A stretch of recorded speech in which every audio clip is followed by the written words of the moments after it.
I used to work for a small startup company.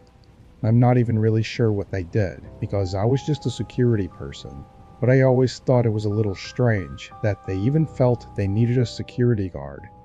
The office was really small and looked somewhat unimportant, like any other office. It made my job easy though, because I didn't have to parade around multiple floors all night. I got in at 9 and turned on the security alarm systems, then headed to the little security room that had all the camera screens set up. The place only had outdoor cameras, which were really low quality. The first couple hours went by slowly, with the usual nothing going on. Sometime around 1 a.m. though, I heard what sounded like a latch clicking shut. I sat there confused for a moment, then stood up and opened the door to the hallway. Everything looked exactly how I'd left it. There were only 3 doors down the hallway, and each one was closed. I walked over to each door, opening them, and briefly looking around. The rooms were layered with a bunch of office desks, but from what I could see, it was all normal. By now, it had been long enough for me to start wondering if the sound I heard was actually what I thought it was. Maybe I just didn't hear it right. After all, the security systems should have triggered an alarm if someone had opened one of the main doors to get inside. So I went back to the room, this time leaving the door open to the hallway, so if I heard it again, it'd be more clear. Then I sat back and continued monitoring the cameras. I checked the footage from the previous few minutes just to see if I missed anything, but I didn't see anything at all. No movement outside the building. Another 20 minutes passed. I think by then, I'd pretty much came to terms that whatever I heard was nothing, as I was back to not paying as much attention. Then, a sound echoed down the hallway. It was faint. A door, opening slowly. I jumped up from my chair and walked into the hallway, not believing what I heard. I immediately saw one of the doors was cracked open. Knowing that none of the alarms went off and nothing had showed up on the cameras, I was extremely confused. I was sure that nobody could be in here. I crept over and opened the door a little further, revealing the dark office room. I took a few steps inside, but didn't hear or see anything, so I started to walk further in, going past each office desk. Then, as I got to the back of the room, I saw the slightest movement on one of the walls, like a shadow or something, before I turned my head and instantly locked eyes with a person crouched underneath one of the desks. It was a man with black hair and large dark circles under his eyes. He had a look of both fear and anger, like he was both mad and worried that I'd found him. The instant we saw each other though, he started getting up. I had no idea if he had any kind of weapons on him, so I took no chances and started running for my life. I went into the hallway and out the front doors, which triggered the security alarms and automatically notified the police. I went a safe distance away, then tried to watch the front doors as I waited for the officers to show up. It only took about 30 seconds before the door swung open and the man came running out. He ran around to the other side of the building, and from there I lost sight of him. When officers got there, we downloaded the footage from the whole night, but nowhere in it did we see the man enter the building. So we don't know when or even how they got in. Obviously, the other question is why they broke in. After discussing it with the company, they said they knew nothing about it and didn't find anything missing. I have a hunch that they might have known more than they let on though. Hiring security for their tiny office isn't normal unless you have a reason to. I think it might have actually been an old employee that they knew was a little unhinged. Anyway, I stayed there for another few months, then called it quits for a better job. I never found out anything else about what happened that night.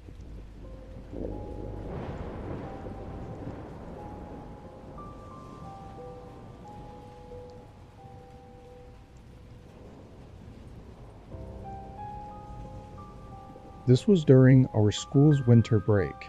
It was the day after Christmas, and I had a part-time job at our town's pizza shop.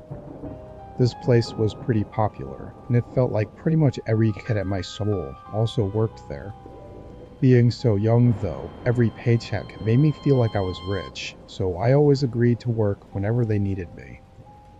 I thought it wouldn't be that busy this day, because everyone would be staying home with their families still, but I couldn't have been more wrong. Around dinner time, all the indoor seats were taken up, and we were getting tons of delivery orders. My job was to greet and seat people, or do deliveries if needed. Around 8, my manager told me to start taking deliveries. I did a quick one, then picked up another from the kitchen and got back on the road. It was a single pizza, to be delivered at a home 20 minutes away. At least the roads weren't busy.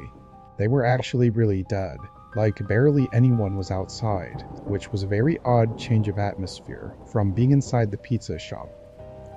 Snow was lightly falling down, really only visible under the streetlights. It was so peaceful, I actually drove the speed limit and tried to slow it in, knowing what waited for me back at work. Eventually I got to the customer's house though. It wasn't really in a neighborhood. It was directly off the side of the road, with its own long gravel road leading up to it. The house was surrounded by snow-covered trees and had over-the-top Christmas decorations all over their house and front yard. They hadn't plowed their driveway though, which made it difficult to find a place to park without getting stuck. I did the best I could, then got out with their order. One thing I noticed when walking up to their house was that while all the outdoor lights and decorations were turned on, not a single light inside was on, at least from what I could see from the front of the house. But as I walked closer, I realized there were shoe prints in the snow going up to the front. I figured it was the owner, obviously. When I got up to the porch though, the shoe prints didn't go up to the door. They went around to the side of the porch. I thought that was weird, but hey, it was none of my business anyway. I knocked on the door. It was pretty cold out there, so after 30 seconds, I knocked again. It was quiet outside, just a low breeze and falling snow, and yet I still heard nothing inside the house. I double-checked the receipt to make sure I needed the payment, then knocked for a third time. I mean, the shoe prints in the snow were fresh, so they had to be home. Getting frustrated and starting to shiver, I knocked one last time, very loudly, probably shaking the whole house. Still, nobody answered. After that, I gave up. I left and went back to my car, getting in and trying to turn it on, but it wouldn't start. The engine kept stalling. I swore under my breath as I tried relentlessly to get it going, only getting more frustrated by the second, and my hands getting colder and colder. Then I happened to glance up and saw a person standing outside the house. They were completely bundled up, boots, jacket, snow pants, everything. I got out of my car. "Hey, did you order the pizza? I've been out here knocking on your door for 5 minutes. They didn't say anything, but began walking toward me. It took me a few seconds to realize something wasn't right, and I got back in my car. The way they kept their pace, not hurrying or anything, gave me the impression that they knew I couldn't leave. And that's when I started to panic. I began dialing 911 as they approached my window. Just when the officer asked what my emergency was, they started speaking. He had a low, deep voice and kept asking if I needed help. How the hell would he know that? That only confirmed my suspicions. I told the officer what I could and how to get where I was. The man outside started getting impatient, moving faster and looking around like he was trying to find a way in. It was absolutely terrifying, sitting helplessly in my tiny car with this likely dangerous man outside and only a thin window between us. I kept trying to get the engine running, praying for it to work, He then started reaching into his pockets, looking for something, but I could see the panic in his face when he couldn't find whatever he was looking for. He then punched the window a few times, trying to break it, before running back to the side of the house like he was going to get something. 2 minutes passed as I sat there trying to decide whether to wait for the cops or leave my car and try to make a run for it. Then I saw the flickering blue and red lights in my mirror, and at the same time, the man showed up on the side of the house, holding something in his right hand. He saw the lights and instantly took off. I'm sure it doesn't need too much explaining as to what happened that night, but that man didn't live there. The owners were gone for the holidays, but the man had plugged in their decorations in the outlet outside the house to make it look like they were home. While I was on the porch, he tampered with something outside my car to keep it from turning on. I'm not a car guy, so honestly I didn't really understand it.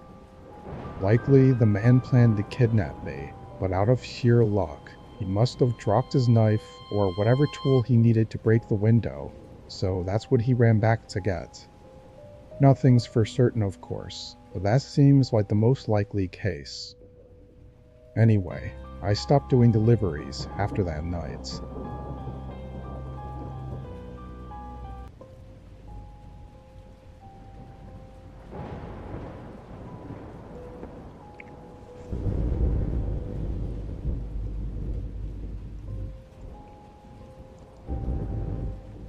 It was a pretty typical night in the middle of March. I worked at a gas station at the time. Usually I did afternoon shifts, but every once in a while I'd cover for someone's overnight shift. I had gotten a call in the morning to come in from 10 p.m. to 8 a.m., all of which would count as overtime, so I quickly agreed. I got in and took over for the manager, then sat behind the front counter. It was pouring outside, and supposedly a big storm was gonna roll in later. Seemed to keep most people at home because the gas station was dead. After sitting inside for an hour, I threw on my raincoat and ran outside to prepare the station for the storm. There were a bunch of loose things hanging around the pumps that needed to be brought inside. I started picking them up and running back and forth to drop them off, and as I was grabbing the last few, I noticed a man not too far away from the gas station. He was on the side of the street, pacing around and getting drenched by the rain. It was very unusual, though it looked like he was probably just waiting for a ride. I finished up and headed inside. 2 hours later, thunder started rumbling in the distance, and soon after, heavy winds and even harsher rain came swooping in. I knew it would be bad, but this was insane. The wind smacking against the sides of the building was actually making the whole room shake. And at one point, I even thought the front doors were going to snap off the hinges because they swung open so fast. I hurried over and secured the bolt lock to keep them in place, then moved toward the back of the building and into the storage room, away from all the windows, and I just waited. I want to say it was maybe 30 minutes after the storm had started. I was still in the back of the building when, through all the harsh noises, I heard a muffled sound. It wasn't until I heard it multiple times that I realized it was someone banging on the front doors. I left the storage room and looked down the sales floor. There was someone outside, looking in at me and hitting the doors repeatedly. I hurried over and unlocked it, thinking he was in trouble and needed help. He quickly ran inside, and I closed and locked the doors behind him. The man was soaking wet and had pools of water draining from his jacket and spilling onto the floor. He didn't stop to thank me or explain himself. He just kept walking, back and forth, pacing across the floor. It was the same man I'd seen outside earlier. Had he been out there the whole time? It had been over 2 hours since I'd seen him. I tried asking if he was okay and if I needed to call for help, but the man just kept pacing the floor with this blank, hollow look in his eyes. After watching him for a minute, I got really uncomfortable and started to walk to the front desk to call the police. As I picked up the phone though, his eyes snapped at me and he stopped walking. It was then, as we looked at each other, that I noticed his hands were cut, like right on the knuckles. They were bloody and bruised. I caught myself looking for too long, and by the time I looked back up at the man's eyes, I could tell he was pissed. "Don't," he said, clearly talking about me using the phone. I wasn't trying to test him, so I lowered the phone. There were a couple seconds where he just stared at me, like he was thinking about whether or not to do something. But then he turned and continued to pace the floor. The storm picked up outside, chaotically shaking the building and adding to the horror of whatever was happening. I tried to think out all my options as this maniac walked around just feet from me. I could try running, but I'd have to get the door unlocked and outrun him in the storm, which seemed really risky. I could also try calling the cops and hope he just leaves, but that was also risky. Funnily enough, I ended up choosing probably the most risky option, which was to do nothing and just wait. I stood there and watched him for, 20 minutes at least. At any point he could have just snapped and ended me, but he didn't. After those 20 minutes, he gave me one last look, then walked over to the door, slid the bolt lock over, and walked out into the storm. I immediately called the police. I'm not sure if it was just because of the storm, or because they didn't think it was urgent enough, but it took over a half hour for a cop to show up. By then, whoever the hell that man was gone. They never found him. When the storm finally passed on the following day, there was a report filed for a missing woman. She never returned home from work that night after leaving the office at 11 p.m. Maybe I'm just connecting completely different things, but the man had clear signs of having attacked someone with blood and bruises on his knuckles, and the timeline seems to add up. Again, it's all just theories, but whatever I was in the middle of that night, I haven't been able to stop thinking about it.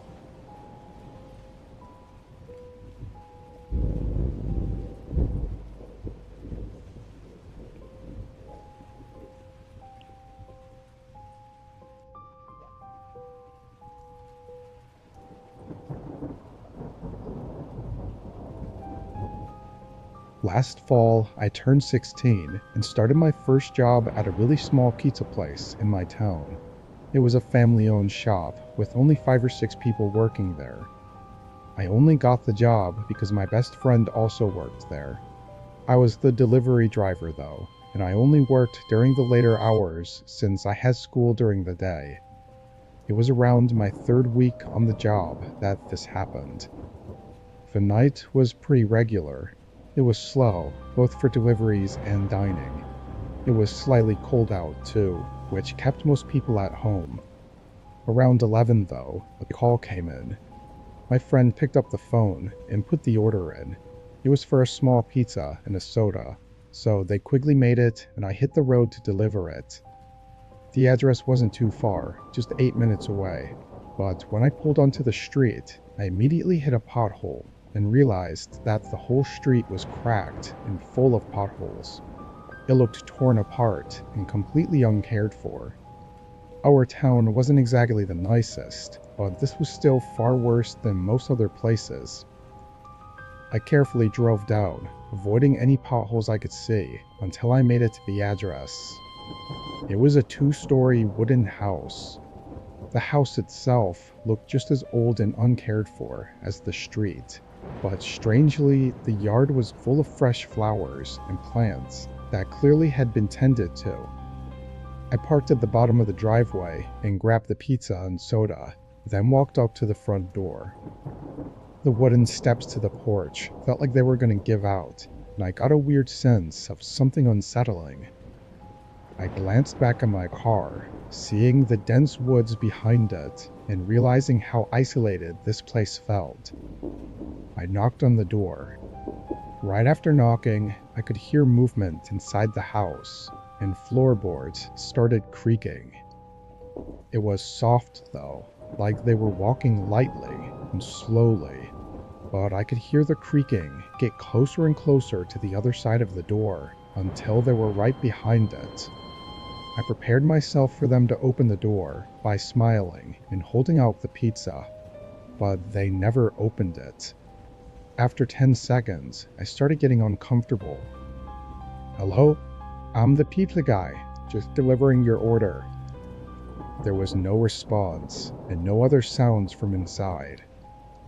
I could feel something off, so I backed up and walked off the porch. I was still a little hesitant about fully leaving without them paying though. I took one look back, and when I did, I physically felt my body shudder. There was a man standing by the side of the house, staring right at me, looking like he was walking toward me, and I'd only just stopped once I saw him. He looked old and skinny, but had an eerie look in his eyes. I hurried back into my car, and the man didn't say a word and just watched me. I pulled out of there and drove back to the pizza shop. I didn't know what that was. My friend thought it might have been some kind of prank, but that man looked like he was way too old to be pulling something like that. I'm just glad I left what I did, because I don't know what would have happened if that man made it to the porch before I got out.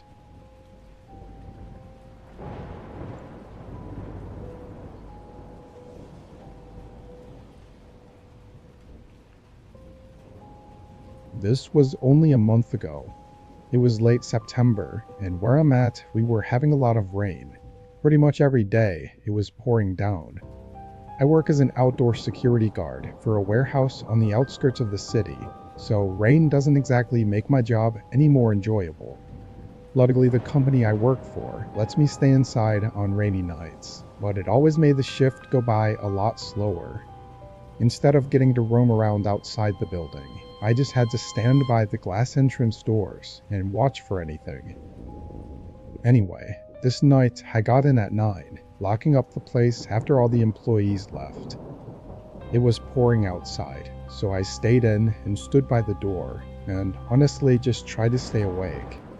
There was nothing to see except rain and the occasional thunder and lightning. A few hours went by. During that time, I just leaned against the wall and made a few trips to the bathroom.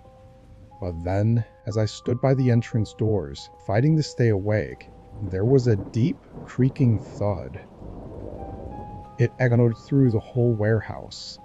It sounded like bending metal, or maybe a heavy metal door scraping open. It was enough to make the hair stand up on the back of my neck. I was sure it was nothing, and just a creepy sound because of the circumstances, but it was kind of my job to check on these things, so I walked down the hallway and looked through each of the corridors.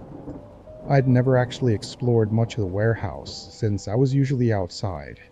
All I knew of was the one main hallway that had 5 or 6 corridors branching from it, leading to large open warehouse areas. I looked down each of these, until I got to the last one. At the end, the door was cracked open.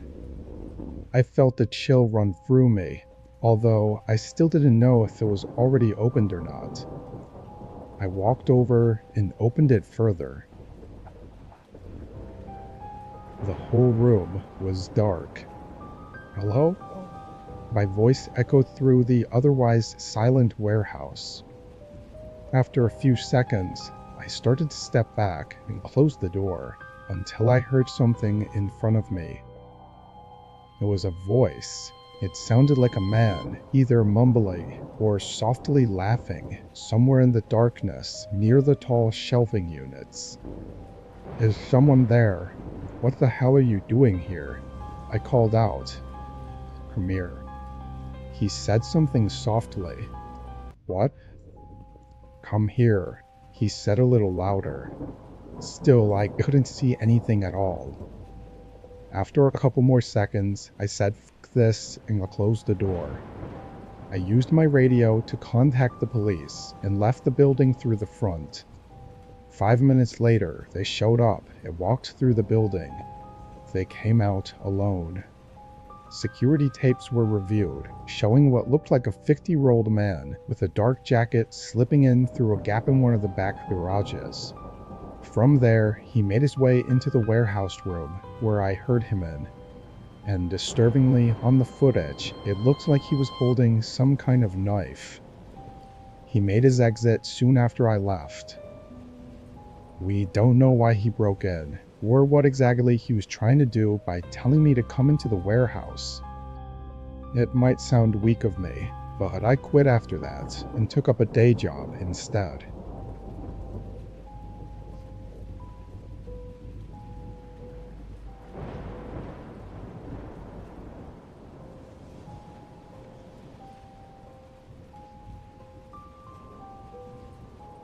Four years ago, in late October, I picked up a new job at a gas station. My friends were throwing a big Halloween party on the 31st, but because of what I got hired, I didn't have any vacation time, so unfortunately I had to work that night. At least I had most of the day to hand out candy and watch some movies though. I went into work at 8. The streets were pretty quiet, at least of cars, since kids were running around trick-or-treating. So I hoped the gas station wouldn't be busy. Thankfully, I got what I wished for. Only a couple dozen cars came in my first hour, and once it got closer to 10, even less were coming by. Even the roads weren't busy. I kept seeing a police car patrolling the road every 15 minutes, but aside from that, it was dead outside. I was fine with it being slow, but scrolling through my phone and seeing everyone else having fun on Halloween night was a little depressing, so I grabbed some boxes from the back of stuff to refill on the shelves. Another little while passed, and as my back was to the front door, I heard the little bell go off. I turned around and saw 3 men walking into the shop. They were all wearing Halloween costumes, like full costumes with masks and everything. One of them was dressed up as Michael Myers, but the other 2 I didn't recognize, probably some other typical Halloween characters. I could tell immediately they weren't kids though, they were grown adults. One of them even had a long beard sticking out from under the mask and had tattoos going up his neck. I greeted them, but aside from a quick glance, they didn't acknowledge me. Maybe they were just trying to be in character or something, I don't know. But it was already weird that they kept the masks on. I left the aisle and went around to the checkout counter while I waited for them to grab what they needed. I noticed there weren't any cars outside though, which explained why I didn't hear them pull in. I watched them look around for a minute at the candy aisle. Then they picked up a bag of Dum Dum lollipops and tossed them on the counter. Find everything you needed? They didn't say anything. I rang it up and told them the total. They paid in cash. As I was doing the transaction though, I couldn't help but notice one of them in the back staring at me. Through the mask, I could only see his eyes, but they were locked on me and looked frustrated or angry or something. It made me really uncomfortable. I finished up and told them to have a good night. There was a pause though, before one of the men walked up to the front door and pulled down the bolt lock. My stomach dropped. The one that was staring at me then immediately came around the counter and shoved me onto the ground. I tried to stay calm and told them to take the money and that I wouldn't stop them. However, the other man walked around the counter and right past the register. They weren't here for the money. He forced zip ties around my hands and lifted me onto my feet. I was completely helpless as they dragged me through the store, and after briefly checking outside, they rushed me out the entrance. It was only as they dragged me toward the side of the building that I noticed an old car sitting in the grass outside the parking lot. As we reached the edge of the parking lot though, a sudden glaring light came over top us. It was a police car pulling into the lot. The 3 men dropped me on the pavement and sprinted into their car. I I don't know if it just was that the car wouldn't start, or they gave up, or what, but the officers were able to get them before they got away. Backup showed up not even 30 seconds later. I guess what happened was earlier in the night, the police got a report of 3 men in costumes offering kids candy on the sidewalks and trying to lead them away from houses. That's why I kept seeing a patrol car circling the area. What they wanted to do with me, or any of the kids, isn't for sure, as none of the men confessed anything. It almost makes me glad that everything happened the way it did though, because if I'd sold them that candy and heard later on that it was used to kidnap kids with, I probably would have felt a ton of guilt. Thankfully, it didn't have to go that way.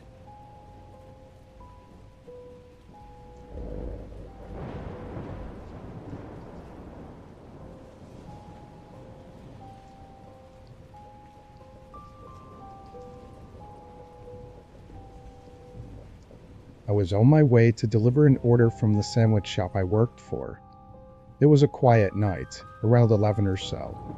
I had my music playing in my car, and I was just running through the motions of the delivery. On my way to their neighborhood, I pulled up to a red light. There was nobody else at the intersection, but for some reason, the light stayed red for what felt like an abnormal amount of time. As I sat there and stared at the light, waiting for it to change, a car pulled up beside me. I only glanced over for a second, not wanting to make that awkward eye contact, but their windows were heavily tinted, like definitely more than what was legal, as I couldn't see a single thing through them.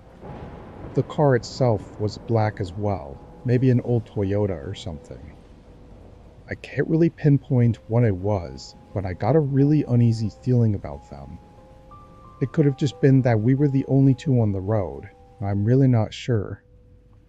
Eventually the light turned green, and I started going. I didn't get very far though, before noticing they hadn't moved. They were still parked at the intersection. Once I got further down the road, I shrugged it off, and just thought it was weird, and nothing else. A couple minutes later, I pulled off into the section of housing that the delivery was in. I'd say neighborhood, but it wasn't really a neighborhood. It was just a line of 10 or so houses, leading to a dead end. Something about it seemed really off-putting. Of all the houses on the street, not a single one had a light on. I 100% would have thought these places were abandoned, if not for the fact that the houses themselves looked really nice. They looked like ordinary neighborhood homes, with not a single sign of anything wrong with them. I'd figured it had to just be a coincidence that every resident down the street had their lights off. Anyway, the address I had was for the second to last house. I pulled up and parked on the curb, getting out with the order and walking up to the door. I was hoping I'd at least see some sort of light coming through the windows of this house, because it was the one I was delivering to, but standing on the porch, I didn't see any light. Reluctantly, I knocked on the door. When I did, the door swung a bit from its hinges, like it wasn't properly shut or locked. Now this was even more odd. Sandwich delivery? Anyone home? It was completely silent, no response, and not even the slightest sound from inside the house. I was gonna leave, but just to be sure I didn't miss anything, I cracked the door open a little further. I could see a hallway and a room. Both were empty of any furniture or decorations, not even a single picture on the wall. It only took a few seconds before dust started coming through the doorway too. I shut it and backed up from the porch. I was very confused and slightly worried. As I walked back down to my car though, I noticed something down the road. A few houses back, there was a small black car that wasn't there when I pulled in. Its headlights were off, and it was parked. Once I saw the tinted windows, I immediately recognized it. I felt my face go white, knowing this could not possibly be a coincidence at this point. I started to hurry to my car, but as I got just a few feet away from the road, I saw something move in the reflection of one of the windows. I wasn't sure what it was that I saw, but I stopped in place. I was standing near the passenger door, and through the window, my eyes fell on the back seat. It was dark, and there was something blocking the back window. It only took me about a second for me to realize what I saw. I turned and bolted back to the house. As I did, the back door to my car swung open and a man in a black hoodie and black pants came running out. He didn't chase me though. He ran straight down to the road and into his car. I stayed on the porch and with my heart pounding, I dialed 911. I probably could have gotten in my car and left at that point, but I was too scared to really think straight. Police arrived and immediately told me that this whole street was unoccupied, as the homes were new builds. Guess that explains why I thought they looked so nice and not abandoned. What I definitely didn't expect was to hear them say that they've had multiple reports this past week, very similar to mine. The guy would order something for delivery with a fake name and address, then follow the driver. What happened to me was the closest call of any of them, though. The guy had snuck inside my car, was waiting for me to get in, and maybe even drive away. Who knows what he was trying to do. Unfortunately, there haven't been any updates on finding him.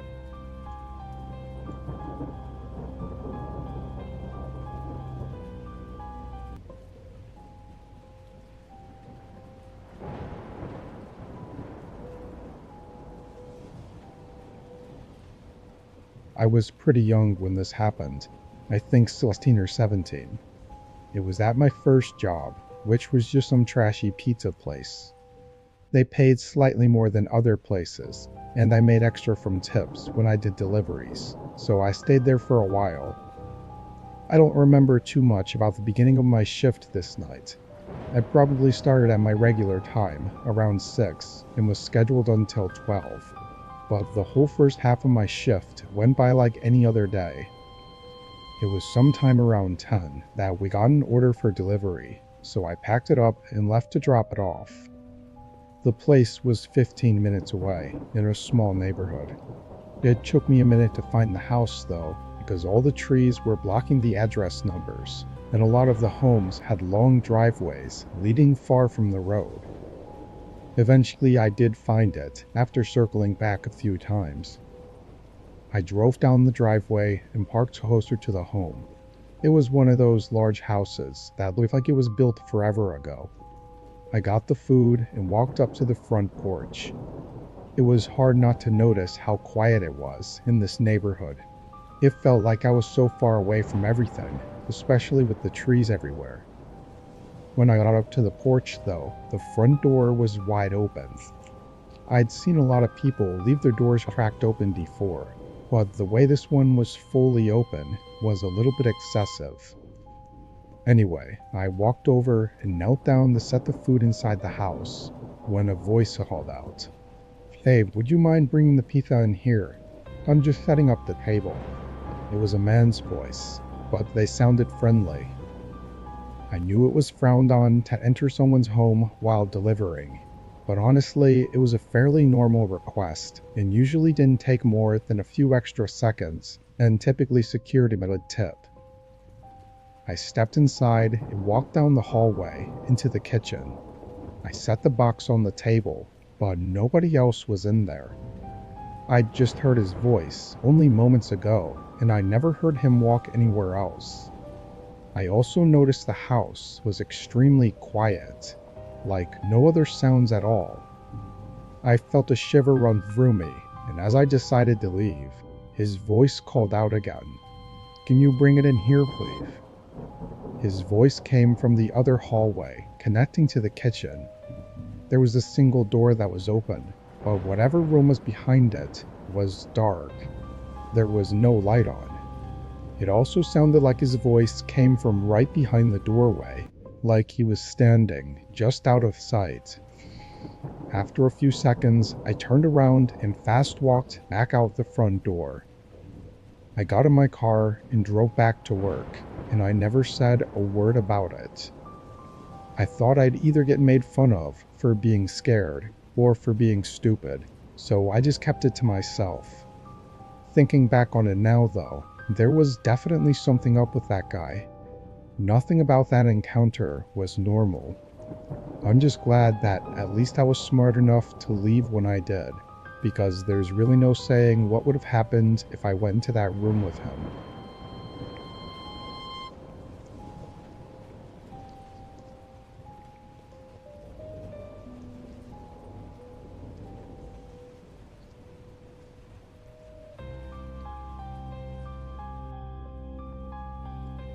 I was 20 and worked with my parents at a really small takeout restaurant. We specialized in to-go orders. I was in college at the time and was on a very hectic schedule, but my parents were kind enough to offer me a laid-back position just as a general worker, usually just working the to-go table or cleaning up the place after closing hours. This was during early December, and with finals coming up, I didn't have much time to work during the day, so I was taking up mostly late night shifts where I'd just clean for a few hours, then head home. One of the nights I was working, I noticed around an hour into my shift that a car was parked in the parking lot. The way our restaurant was laid out, it was a standalone shop with a tiny parking lot in front of it, so there was no crossover between other stores or businesses. I thought whoever parked there probably just didn't think anyone would care. And they were right, because I really didn't care. 20 or so minutes later, they left. However, the next night, around the same time, the car pulled into the parking lot again. The first time it was fine, because I thought it was just a one-time thing, but coming back again was strange. I walked up to the front of the building and looked out. It was an older gray sedan with dark windows. They didn't seem to be trying to hide or anything, because they were facing right at the building and they kept their headlights on. I double-checked that the doors were locked before getting back to cleaning. It was hard not to feel like they were watching me through the giant glass front windows, but just like last time, they left not too long after. I finished up my work and clocked out an hour later. Walking to my car in the parking lot, I felt really uneasy. I knew they had left, but it was just concerning that the same car came by 2 nights in a row for seemingly no reason. I drove home and got some rest. Having a lot of schoolwork to do, I decided to take off the next night, so I didn't return to work until the following night. The whole time I was inside cleaning, I had this anxious feeling that made me constantly look out the windows, expecting that car to come back at any point, but I never saw them pull in. I was inside for nearly 3 hours and finished everything I had to do, and not having seen the car come by this night, I felt like maybe it really was all nothing. I packed my stuff up and headed out, locking the door behind me. As I walked through the parking lot, that anxious and uneasy feeling rushed back to me. It felt like I suddenly got a burst of adrenaline, making me sweat and look in all directions. Then, as I was halfway across and standing out in the open, my eyes spotted a car sitting in the far back of the parking lot, away from all the street lamps that lit up the area. Within seconds, it started moving, quickly driving toward me. I sprinted to my car, but I could hear their tires sliding on the pavement as they sped up right beside me and slammed on the brakes. I stumbled forward, thinking they were about to hit me. I was only a few feet away from my car at this point, and suddenly the doors of their car swung open. I didn't even turn my head to look, having my focus completely on getting into my car. Footsteps rushed behind me just as I opened my car and got in. Through the windows, I saw 3 men wearing masks and hoodies sprinting up to me. My hands were shaking as I tried to get my car to turn on. The men started banging on the windows and trying to get the doors open, but I barely got it in drive and drove past them. I got out of the parking lot and onto the road, and from there I was safe. I called 911 and pulled into a well-lit gas station nearby to wait for them. Unfortunately, the outside of our shop didn't have any cameras, so the information the police had to go off of was minimal. I couldn't even see any of the men's faces. After that night, it's no surprise that I never saw the car or the men again.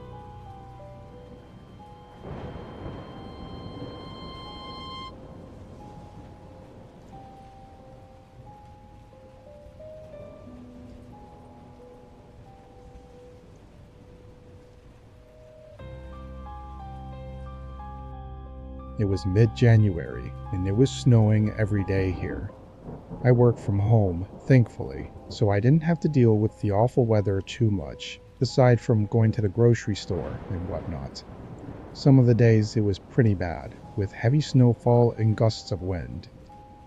This day, I was in Zoom meetings all day for work, but my connection was really poor and not making for the best experience. Around 6, my connection had cut out completely, and I ended up just having to call it a night from work. The sun had already set by then, but I took my dog outside to use the bathroom really quick. The wind was so cold, it was painful. But while I was out there, I noticed a person standing near the road. They were just standing there, not doing anything, which is fine, but also strange in this kind of weather.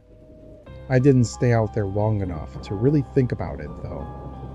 I hurried inside and warmed up, drying my dog's paws off and bundling up under some blankets on the couch. I turned on the news to play in the background, just in case there were any major updates or possible blizzards coming in. Only a few minutes went by when my dog suddenly perked up, and a few moments later began growling at the front door. I didn't have any curtains open, so I couldn't see outside. I got up and walked over to the door. There was a guy walking around outside my front patio. I could see their shoe prints in the snow, going back and forth, as if they'd been walking around for a couple minutes already. He went back and forth again, before walking to the side of the house and disappearing. After a minute, I went back to the couch. My dog, Gracie, was laying down again and didn't seem alarmed anymore. I wasn't really sure what to think about that guy walking around outside my house. It was odd for sure, but enough to call the police over, probably not. I just kept an eye on Gracie to see if she heard him again. The rest of that night, though, there wasn't anything else.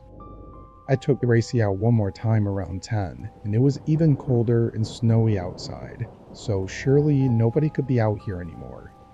I then went upstairs to my bedroom and got ready, then hopped in bed and fell asleep. Actually, I'm not really sure if I'd fallen asleep yet, or was just about to, but I remember opening my eyes to seeing Gracie standing at the bedroom door. She was just staring at the door, head perked up and tail under her legs.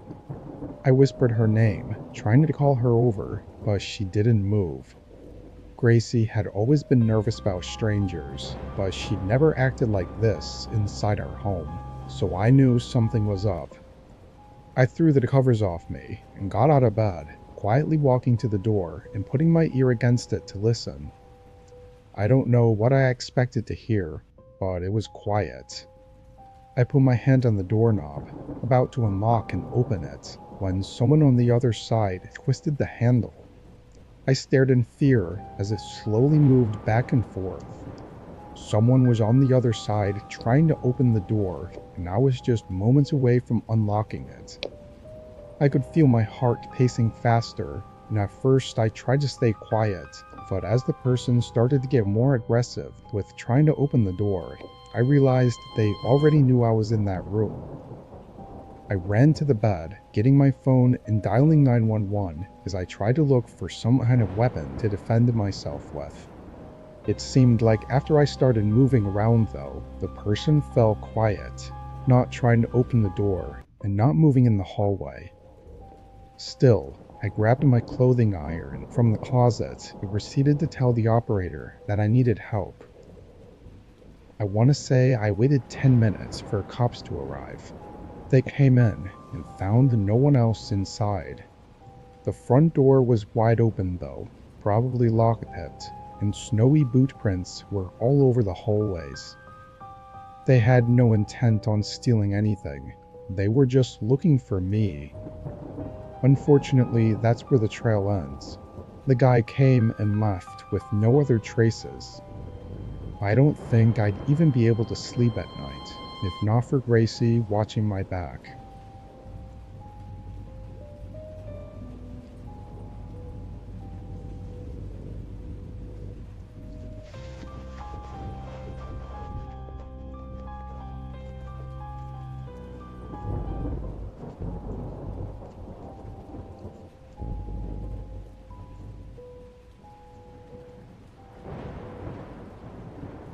It was the day before Christmas Eve. I had hopped in my car to do a few DoorDash deliveries, hoping the holiday season would bring in some better tips. It was around 11 p.m. when I got this order. It was a normal one, just a bag of food to drop off at their house. Most of my previous orders were actually grocery deliveries, probably because stores would be closing up for the next 2 days. The address on this one was far though, farther than I'd usually be willing to drive, but with not many other orders coming through, I took it anyway. It was lightly snowing outside, and the roads were very quiet, making the drive peaceful. The house was not in an average neighborhood though. When I pulled up to what I thought was going to be the entrance to the neighborhood, it was actually just a thin path through the trees, with a small cabin-looking home at the end. I pulled down and parked, getting out with the food. I walked up to the door and gave it a few knocks. Inside, I could hear chatter, like a group of people laughing and talking over each other. It sounded like so many people, I was actually confused on how they could all fit in such a small cabin.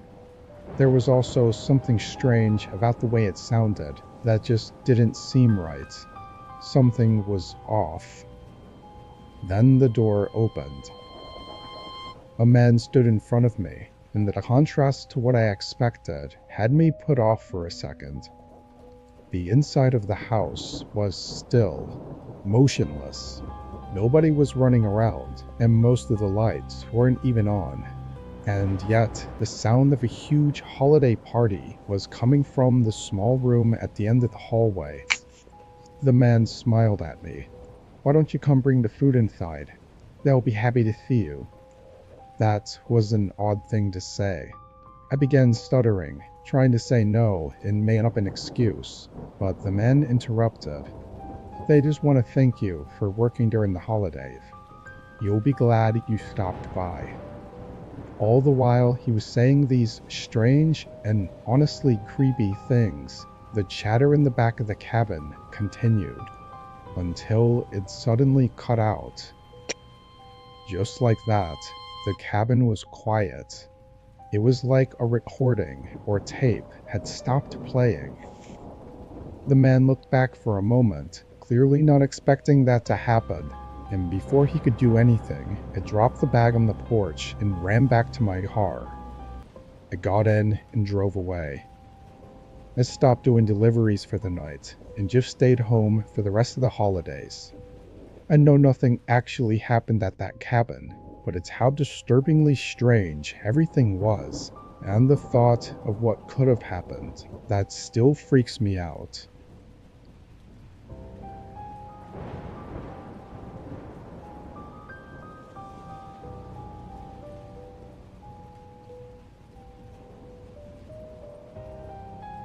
It was the day after Christmas, and I worked at a small family-owned grocery store as an overnight stalker. I'm not even sure why I was scheduled this night, because we were closed for Christmas, and it was probably really slow during the day, so there wasn't much for me to do as far as stalking. I spent the first hour filling what little needed to be filled on the shelves, but then I kinda just wandered around. As I was walking past the front of the store, I noticed a person outside, unusually close to the building for this time of night. It looked like he was just walking around, but he quickly noticed me looking at him, and instead of going away, he came closer to the window. He didn't say anything or try knocking, he just stared at me. I felt really uneasy and wasn't sure what to do. After a few seconds of him not looking away, I turned and walked away from the window. I guess I was just trying to play it off, like I wasn't bothered. That was very strange though, like no normal person acts like that. I waited a few minutes before going back to the front of the store and looking out the window. He was gone. I sighed in relief, then continued walking around the store to pass the time. I was just weaving in and out of the aisles, fixing up some of the shelves. Maybe 10 minutes had passed when I rounded the corner at the end of one of the aisles and immediately stopped walking. There were several boxes that had fallen off the shelves and were scattered on the floor. They weren't small things either that could have just tipped over. They had to have been knocked down or moved by someone. Just as I was trying to process it, I heard something from down the aisle. A soft but deep and eerie laugh, like a man quietly laughing right around the end of the aisle. It almost sounded unnatural, like a grown adult yelling like a child. Part of me thought about going to confront him, but when I remembered the man I saw by the window, they were fairly big and could have had something hidden in their jacket. I ran to the front and out the doors, getting in my car and calling the police. They pulled in 10 minutes later, and the man inside the store was gone. We later got hold of the security tapes and saw him find a way in through a side door, and as he hid behind the aisle, laughing at me, he held a knife in his hand, some kind of small switchblade. Cops think he wasn't sober, and I don't disagree, but I also don't think it changes anything. I could have died that night if things had gone any differently.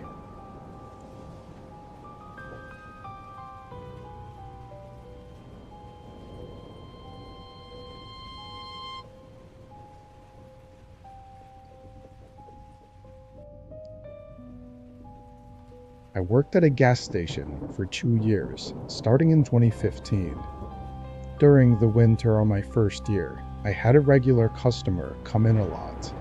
I worked night shifts, so whenever anyone came in more than once, I'd usually recognize them. This guy was a trucker who told me his name was Paul. He was a really nice guy, though he definitely had something different about him.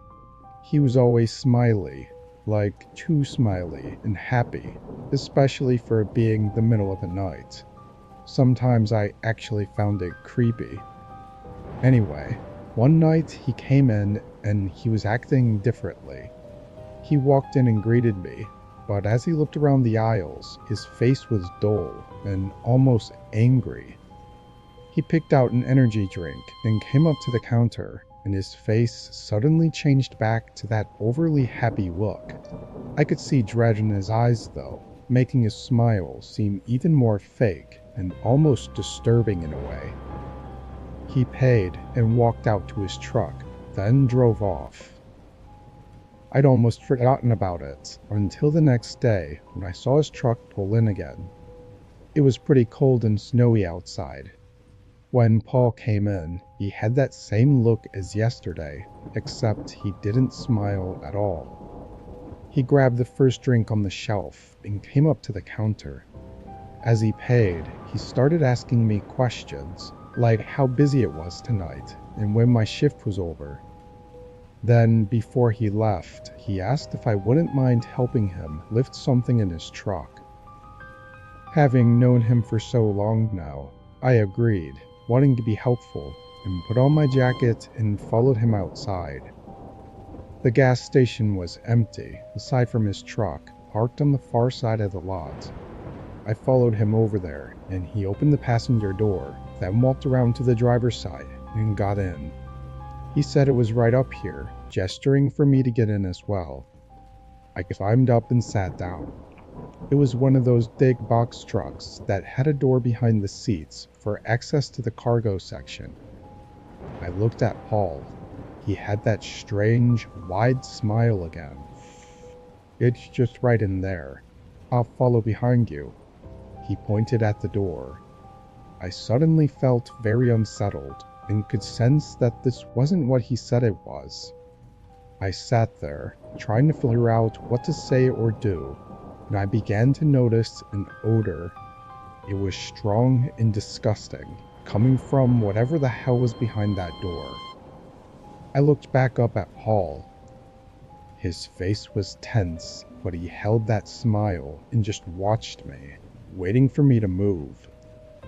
I jumped back out of the truck, slamming the door behind me and hurrying back into the station. He didn't follow. As I was hurrying back, though, I thought I heard him yell, like a frustrated yell, coming from the truck.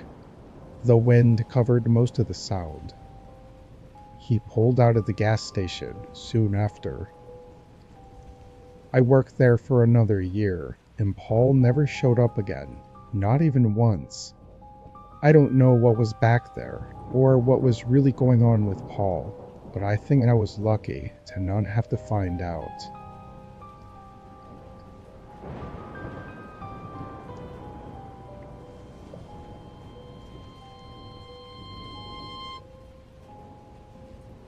My name is Trevor, and I'm a freshman in college. I don't have a lot of bills to pay, as I'm lucky to have a supportive family. However, I still have to pay for my own food, and for whatever random activities that I want to do with my friends. I do Uber Eats every once in a while, just to make enough to afford these things. I drove an old beater Honda Accord that probably belonged in the scrapyard, but it did the job, I guess. Anyway, I had been delivering for a couple hours on this day, and it was about 10 p.m. when I picked up an order from Wendy's. There was nothing abnormal about it, at least from what I knew. I drove 15 minutes down the mostly empty highway. The turn was directly off the highway on some gravel road. It was in a forest, and without any streetlights, it was very dark. The headlights on my Honda were really dim too, which made it really difficult to drive down this road. All I could see was about 10 feet ahead. After a minute, the road stopped very suddenly. I checked my Uber Eats app, and it showed that I'd arrived. However, I didn't see a house anywhere. I stepped out of my car and took a few steps in front of my headlights, trying to see if there was a path or something. I didn't see anything. It was just woods and trees. I started to wonder if maybe I had missed a turn somewhere along the gravel road. I turned back around and opened my car door, but as I was getting in, I spotted a light in the woods. It was just a small, dim light coming from between the trees. It wasn't moving at all, which made me think it might be a porch light. I walked a little bit closer to try and see, but it wasn't bright enough to show anything around it. Literally all I could see was the light itself. I stood there for a minute, awkwardly holding the Wendy's bag and unsure whether or not to walk up to it. Then it suddenly moved. It went behind one of the trees and either turned off or just stayed behind it because it never showed back up. I was definitely unnerved. Like, if this was the guy who ordered it, then what was he doing? I took a few steps back toward my car, and that's when I heard leaves crunching from directly in front of me. I could hear it getting closer, but still saw nothing aside from empty darkness among the trees. I dropped the bag and got in my car. It took my stupid old car way too long to start, but when it finally did, I made a 3-point turn and began driving back down the gravel road.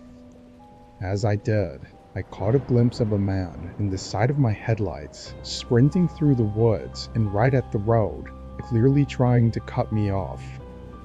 I luckily made it past him before he got in front of me, because I honestly don't think my car would have been able to stop or swerve out of the way. The rest of that gravel road, it was eerily quiet. When I got back to the highway, I ended my shift and went straight back home. I looked up that area on Google Maps, and there were absolutely zero houses there. It was just some abandoned gravel road with a dead end. I don't know what I was in the middle of, or how many people were in the woods around me, but I know I'm lucky to have gotten away.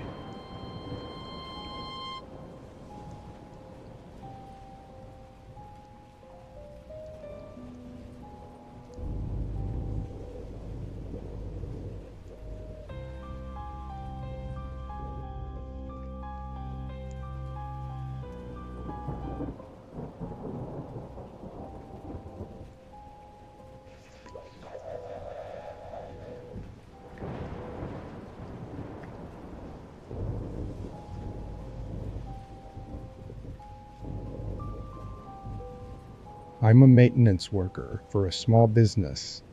They run all their operations during the day, so I work overnight. It makes my job easier because I don't have to work around them, and vice versa. It's technically just a part-time job though. I work from 8 to 12 on the weekdays. This night, I arrived a little late, but clocked in right away and got to work. An hour went by, and as I was cleaning off one of the desks, the phone in the front of the building started ringing. Obviously the place was closed, and I didn't have any business answering it, so I let it ring through. But a couple minutes later, it rang again, and then again and again. I knew it wasn't my boss, or anyone else that worked here, because they would have just texted or called me directly from my cell phone. It's not like they were calling right after the place closed either. The services stopped at 6 p.m., and it was around 9 right now. After the 5th time it rang, I walked up to the front desk and looked at the caller ID. It just said, "Unknown caller." I tried to decide whether to just mute the phone and leave it, or to just quickly answer and let them know we were closed. Ultimately, I didn't want to deal with it, so I just decided to mute it. I walked away from the front and continued with cleaning off the desks. Probably 30 minutes went by, and I had totally forgotten about the phone. I kind of assumed that by now, they had to have given up anyways. It was about 10 p.m., and I was upstairs taking a break in the small coffee room when I heard a sound from below me. It was a beep, just a single electronic beep sound that I'd never heard before. I didn't think much of it at first, until I heard a door open and close. I literally turned my head toward the stairwell and just looked completely stunned for a moment. Who could possibly be coming into the building right now? It was way too late. I was a little nervous, but really hoped that it was just a worker that forgot something. I walked up to the open stairwell and listened for a second before calling out, "Hello? Is someone down there?" I heard subtle footsteps abruptly stop as soon as I called out. There was a pause. "Hello?" I said again. My body slowly filled with tension as I started to worry about the possible other scenarios. Then I heard a couple more footsteps getting closer to the bottom of the stairwell. I quietly leaned over and looked down at the doorway. There was a shadow of a man. They were standing still, probably just a foot or two from the entrance to the stairwell. It looked like they were waiting for me or something. After a really unnerving few seconds, I backed away and moved further into the coffee room, then quietly pulled my phone out and called 911. I just hid behind the bar table and whispered to the operator as I stared at the empty stairwell. It only took a couple minutes for the first officer to make it. I heard him come in and yell for everyone to come out. I didn't hear anyone else say anything, and he made it all the way upstairs without seeing anyone. We didn't get any answers until we got hold of the security tapes. Disturbingly, the guy stood at the bottom of that stairwell for several minutes, holding a knife and looking absolutely unfazed by anything.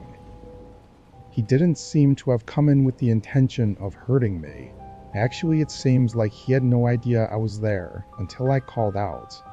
However, once he knew I was there, it looked like he was 100% willing to harm me if I came in his way. After a couple minutes, and just before the officer arrived, he left out the front door. I guess the biggest mystery is how he got a keycard to unlock the door. That's what the beep sound was. Even I didn't have a keycard. I just had a normal metal key.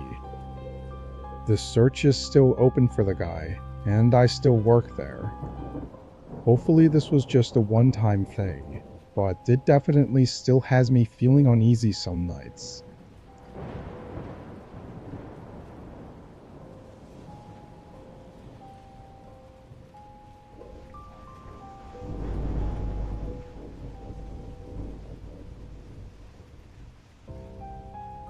My name is John. I'm 23. I work at a 24/7 bar in my town that's known for our pizza and drinks.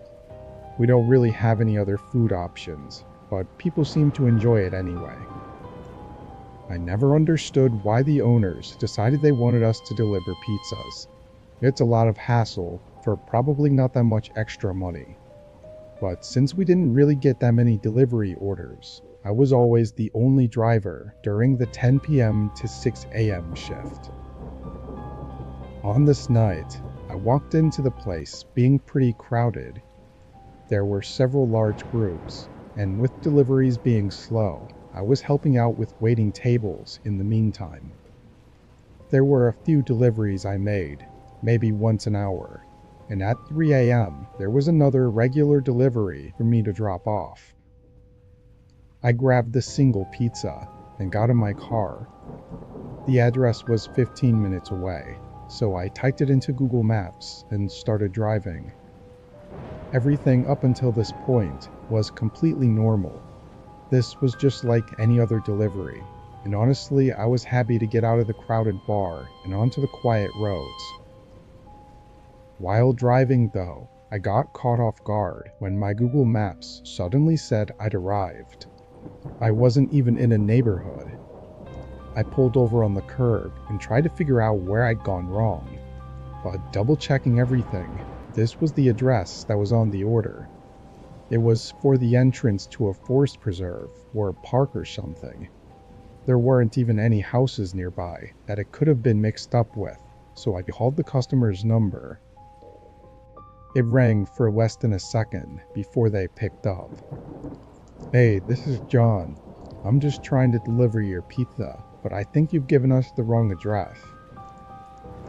There was a strangely long pause as I could hear the guy breathing into the phone before he described my car and sent a look to my left. I did as he said and literally saw nothing but a completely pitch black forest. Then I saw something move. It was him, waving his arms in the air to get my attention. He was standing in the forest behind the road. I don't know why he didn't just come onto the side of the road where it was easier to see, or even why he ordered it here to begin with. I got out and started walking over. It was hard not to notice how eerily quiet it was outside, next to this forest preserve. There were no cars anywhere, and no other people. I found it really odd, too, that as I walked up, the guy didn't move. Like he didn't meet me halfway. He just stood there and watched me walk across the street and up to the grass just before the edge of the forest, where he was at. I stopped halfway through the grass, realizing this was getting really weird. I waved him over to come grab the pizza and pay for it. The guy hesitated, and instead of walking up to me, he looked behind me and on either side. pretty obviously looking for any bystanders. My nerves were really high at this point, which made it hard to think straight. If my mind was clear, I definitely would have just taken off for my car and left. Before I could come to my senses, the guy started approaching me. He was walking really fast and didn't slow down when he got closer. I stumbled back, but it was too late. The guy grabbed my upper arm and started pulling me back toward the forest. He was clearly trying to be quiet though, not yelling or anything, but instead putting all of his efforts into forcing me back. We struggled back and forth for several seconds before I realized I couldn't break free and started punching instead. It only took a few clean shots to his face before he let go, and by then, we were only a few feet from the forest. I took off running, looking back only to check if he was following. I saw him get up and run into the forest, but to my horror, 2 other guys came out from behind the trees. I got in my car and drove straight to the police station that was on the other side of the block, but obviously the guys had completely run off by then. I actually went back to work after that, explaining what happened to my boss and asking if he had any info on the guy's order. All he had was a phone number, which was already disconnected, and the first name that was most likely fake. After that, he sent me home early with a free slice of pizza, which wasn't exactly a fair trade, but I wasn't complaining. If I'd been dumb enough to walk up to the forest that night, I probably would have been instantly jumped by all 3 men with no witnesses. Luckily, my hesitance to approach him made it an easier fight to escape, but if very quickly, it could have turned into something far worse.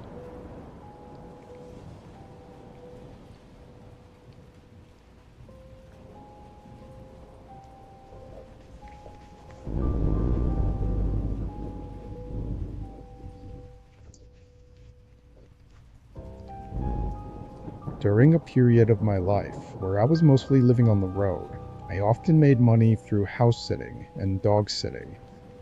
It was super easy and convenient to get temporary jobs that way, and it also paid me to stay at sometimes really nice houses for several days, or even weeks. I was scheduled to dog and house sit at a place in Washington this week. I drove up there on a Thursday and met the owners and the dog. It was a large golden retriever named Apple.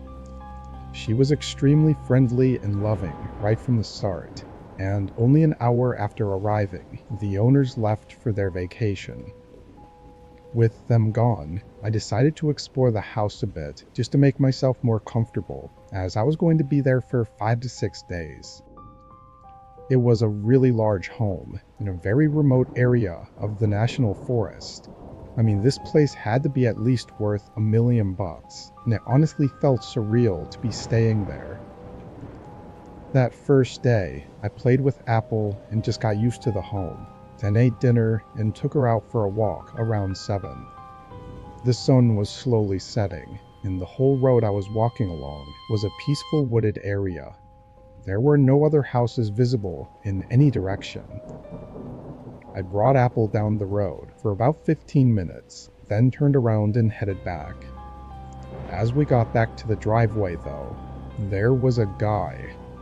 He was walking down the driveway, and as he passed by me, he kept his head down and didn't say anything. He looked like he was 30-ish, with short black hair and some baggy jeans. Now, this was a really long driveway, like it took a whole 3 minutes of walking just to get to the house, but there were no other houses connected to this, so where the hell could he be coming from other than the house? I hurried Apple up to the home and got us both inside, locking the doors just in case. The only thing I could think of was that he was exploring the woods or something and just happened to pop out by the driveway. Seeing him walking away though, I hoped that whatever it wasn't something to worry too much about. Nothing else happened that day, and I went to bed that night around 10. This next day, I didn't do much. I relaxed inside with Apple and watched a movie while eating leftovers from yesterday. I felt like staying up late though, and the house had this really awesome upstairs balcony with a fire pit. So once the sun set, I lit up a campfire and sat on the lounge chair. Apple stayed with me for a while, but she ended up going back inside to lay in her bed. 30 minutes passed, and it was maybe 11:30 when I heard Apple start barking from inside the house. It wasn't just a typical bark though, it was very sudden and frantic, and knowing she was such a friendly dog, this really caught me off guard. I jumped up from the chair and ran inside. She was still barking, and it was coming from the other side of the upstairs hallway. When I looked down, I saw one of the doors to a spare bedroom was open, and I could see Apple in the room with her tail between her legs, staring at one side of the room. I called her name, but she just continued to bark, so I hurried into the room. Her gaze was fixed on a door. I could feel my adrenaline start kicking in as I moved toward it and slowly cracked the door open.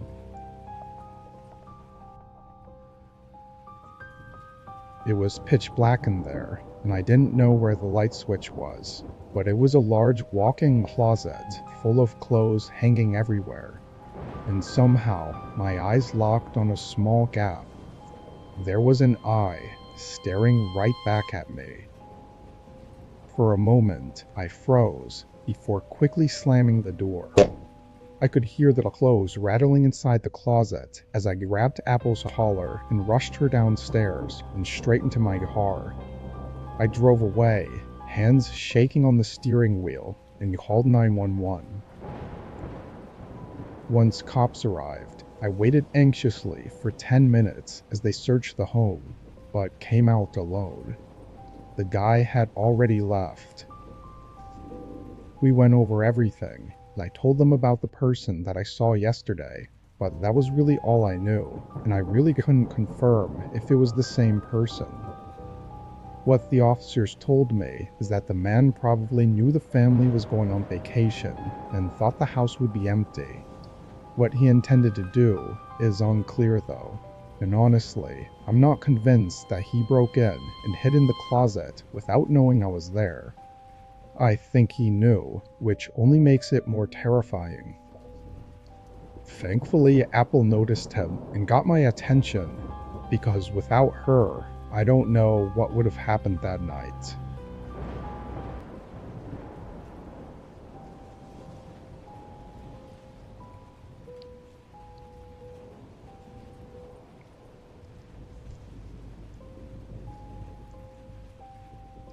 I live in St. Louis, Missouri, right in the heart of the city.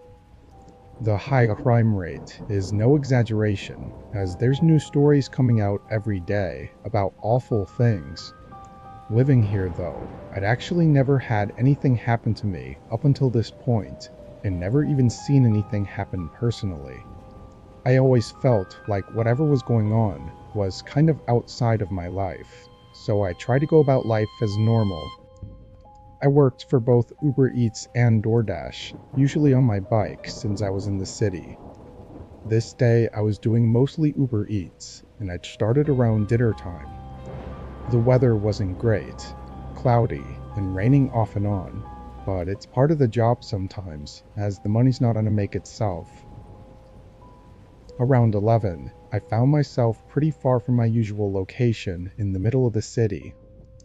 With the rain getting worse, I was thinking about just biking back to kind of reset my location closer to home, but an order popped up that was too hard to refuse.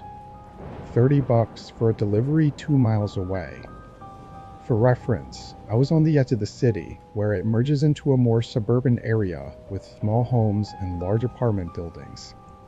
It wasn't a nice area by any means, but it was nowhere I hadn't been before. I rode up to the restaurant and got the bag, then strapped it to my bike. As I was doing this, a car's headlights were lighting up the sidewalk I was on. It was parked a little ways down and had been there the whole time. I got on my bike and started heading out, and as I did, I saw the headlights move out and continue behind me. Just a coincidence, I assumed, but as I made a few turns and cycled into the neighborhood, that same car was still behind me. After a couple minutes, I made it to the apartment building that the delivery was for. I pulled up to the bike rack and swung my chain around it, and moments later the car pulled into the parking lot. Now I was freaking out a little. Maybe it was still a coincidence, but I was still a bit on edge about them possibly stealing my bike.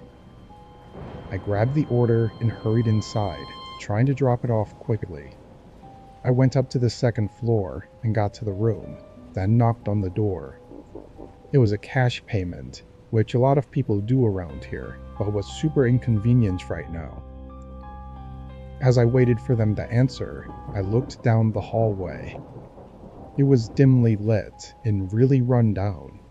Paint peeling on the walls, missing ceiling tiles, and even some mold near some of the doors. It was also oddly quiet for such a large building. Quiet enough for me to hear a couple people coming up the steps. I knocked on the door again, but kept my eyes fixed on the end of the hallway. I could feel my heart rate rising, like my body knew something was wrong about this. Then 2 men showed up at the end of the hallway. They were walking toward me, making eye contact, like they were staring me down. The person in the room still didn't open up, but I didn't know what to do. I tried to leave and walk past the 2 men, but they blocked the whole corridor and pushed me back. Then the doors swung open. Another man, clearly with these 2, helped force me into their room, slamming and locking the door with me inside. I was screaming for my life at this point, with no idea what was going on. They threatened me and took me into the bedroom, which was completely empty of anything. They tossed me in and locked the door. I sat there in the middle of the small empty room and just felt hopeless and terrified. I could hear the 3 men talking, and they said something about getting both of us into a car. Both of us. I didn't know what that meant. Then there was screaming. Not from the men, though. It was from police officers yelling for them to open the door. From what it sounded like, the men didn't put up any fight. I was helped out not too long after, which was when I figured out what both of us meant. There was another victim in one of the other rooms. I guess 10 minutes before I got there, they had done the exact same thing to a different delivery person. They ordered it, followed them, and kidnapped them. A neighbor had heard the commotion and called for help, which is why the cops arrived so quickly. As far as what was going to happen if nobody showed up, we can't say for certain.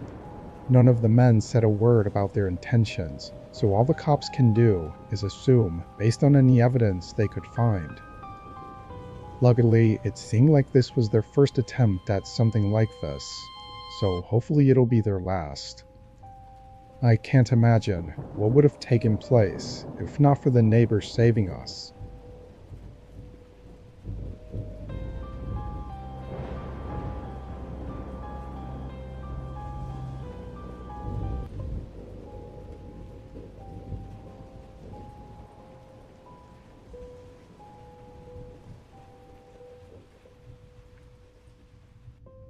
I work for a tech company as a customer support agent on their 24/7 live chat service. Because of the nature of the job, I get to work from home. The downside, though, was that I was an overnight worker. Being in the comfort of my own home and having to pull an all-nighter was a recipe for disaster. This was a regular work night. I had my plugin open on my laptop that automatically receives new chats. I probably get 5 to 10 customers an hour, and each chat usually resolved within 2 minutes, so a lot of my job was just waiting. I kept a hot cup of coffee on my desk and had YouTube open on my other monitor. Around 2 a.m., maybe a little earlier, I was helping a customer figure out their refund when I heard something outside. It was a man, seemingly calling out for someone to help them. Something about it sent chills through me, as it sounded like they were right outside my house. Being in the middle of a chat though, I couldn't get up to check who it was right away. Also, I wasn't even sure if I wanted to. I had a bad feeling. I continued to help the customer, hearing this man calling out in the background for several minutes. Once I was done, I decided to just look out the window and see what was going on. Whoever it was though, I knew they couldn't possibly need help that bad if they were standing in the same spot for multiple minutes. I went downstairs, and after hearing them call out again, I realized they were somewhere near the back of my house. I went up to the window and peeked through the blinds. My backyard was fenced in, but standing right in the middle was some guy. He yelled again, but his body didn't move. It looked unnatural as he was standing there, looking as if nothing was wrong. It was really dark, but I could tell he was wearing a hoodie and dark jeans. I figured it was probably best to just leave this guy alone. He was probably drunk or some kind of druggie. I left the window and went back upstairs. Almost as soon as I left though, the guy stopped yelling. It kinda creeped me out, like he somehow knew I was there, but I hoped that it just meant he was leaving. A minute later, I got another customer to help. I started typing in my message, and before I could finish, extremely loud knocking suddenly came from downstairs. I could tell from the hollow plastic sound that it came from the back door. I knew it had to be that guy, which now made me nervous. What could he possibly want? Clearly, whatever it was, he wasn't going to leave without it. I quickly finished typing, then picked up my phone and reported the guy to the police. Then I went back downstairs. I looked down the hallway, and immediately I could see him standing at the back door. His face was pressed into it as he stared through the door right at me. He started hitting the door again, and I wasn't sure what else to do, so I kinda just stood there. After maybe 30 seconds, his face fell flat and he backed away. Then he walked through my backyard and climbed the fence. As I watched though, thinking this was all over, I could see his figure moving through the gaps in the fence panels, and that's when I noticed several more figures moving outside the fence. Police took my account of what happened, and I described the guy as best I could. I think it was a whole group plotting something. Maybe the one guy was just to get me to open the door, and the rest would come after. I really don't know. I just pray this was a random attempt, and not something they were specifically going after me for. If that's the case, then that might not be the last I see of them.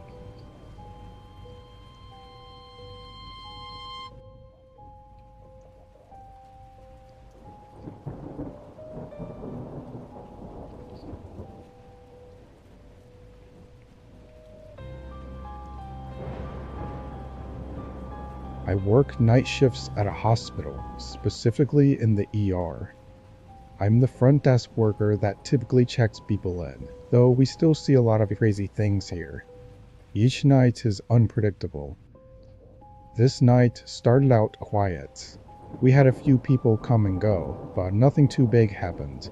I was mostly sitting at my desk talking to my coworker, Amy, about whatever we could think of talking about. Around 2 a.m., Amy went on break to go to the cafeteria, so it was just me at the front counter. Really soon after, like not even a minute after she left, a man came through the front doors. He was wearing a black zip-up hoodie and black jeans.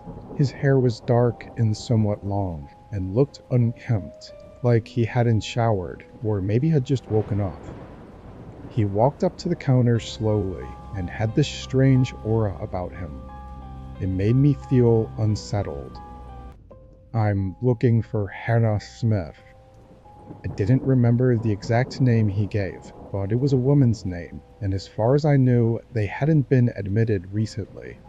Still, I checked the records, but I saw no one by that name. The man seemed uncomfortable as he waited. I told him there wasn't anyone here by that name, and that he may need to check other hospitals in the area.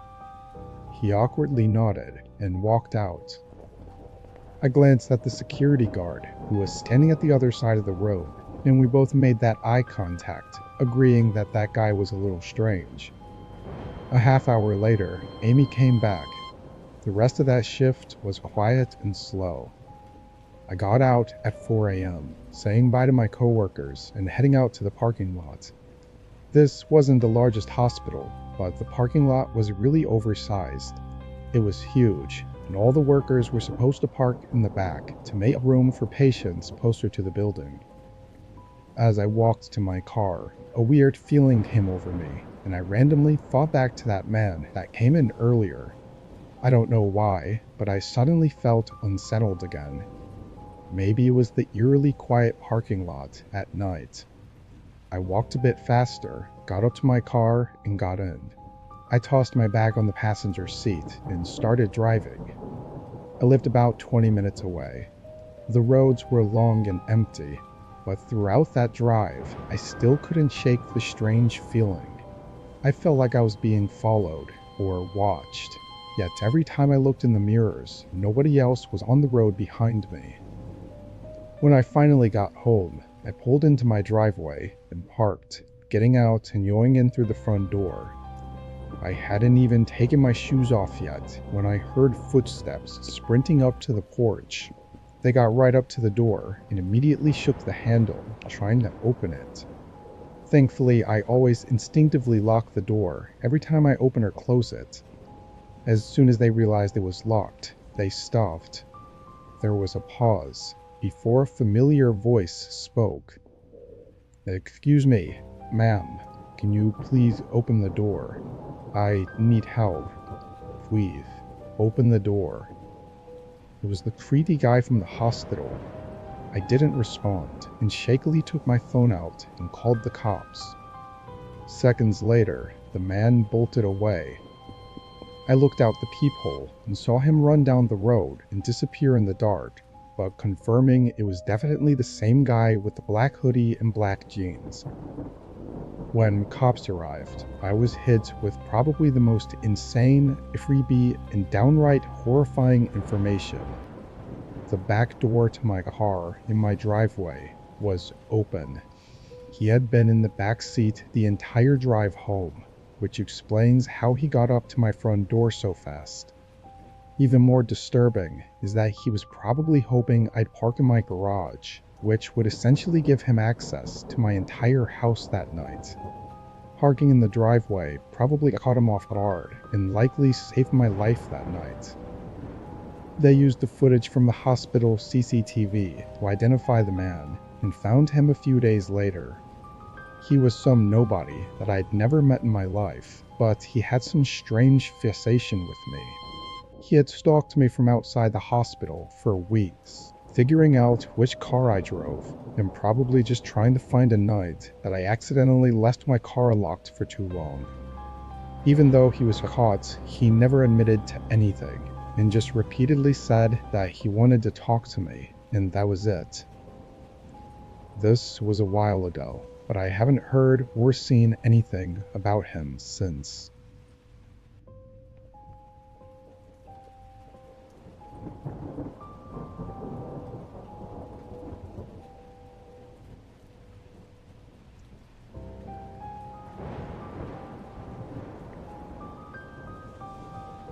I'm a security guard for a mid-sized office building. It's located right in the center of the city. Around here, crime rates are pretty high, so it's not uncommon for businesses to have huge losses from break-ins at night. I usually have a coworker with me, but during this month I was alone while the company I worked for was training up a new employee. I didn't mind it at all though. Being alone was more boring and made it harder to stay awake, but having a partner sometimes could get annoying, depending on who it is. Anyway, it was around 2 weeks into this month when I was patrolling the lot like usual and noticed that a couple guys far off on the other side of the road. They were standing around in the dark, looking in my direction. I don't know if they were looking at the building or watching me, but it gave me an uneasy feeling. The next time I made my rounds, they were gone. I took a mental note of it, but I didn't think about it too much. The rest of the night was quiet. I got out at 6 a.m. with nothing more to report on.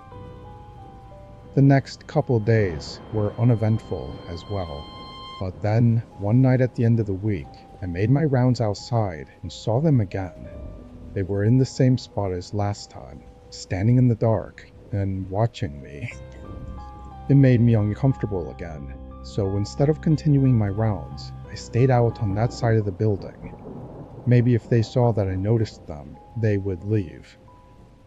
I stood out there and walked back and forth for about 5 minutes before the men walked away. As I was out there, I tried to take notes of what they looked like, but there really wasn't much I could make out from that distance.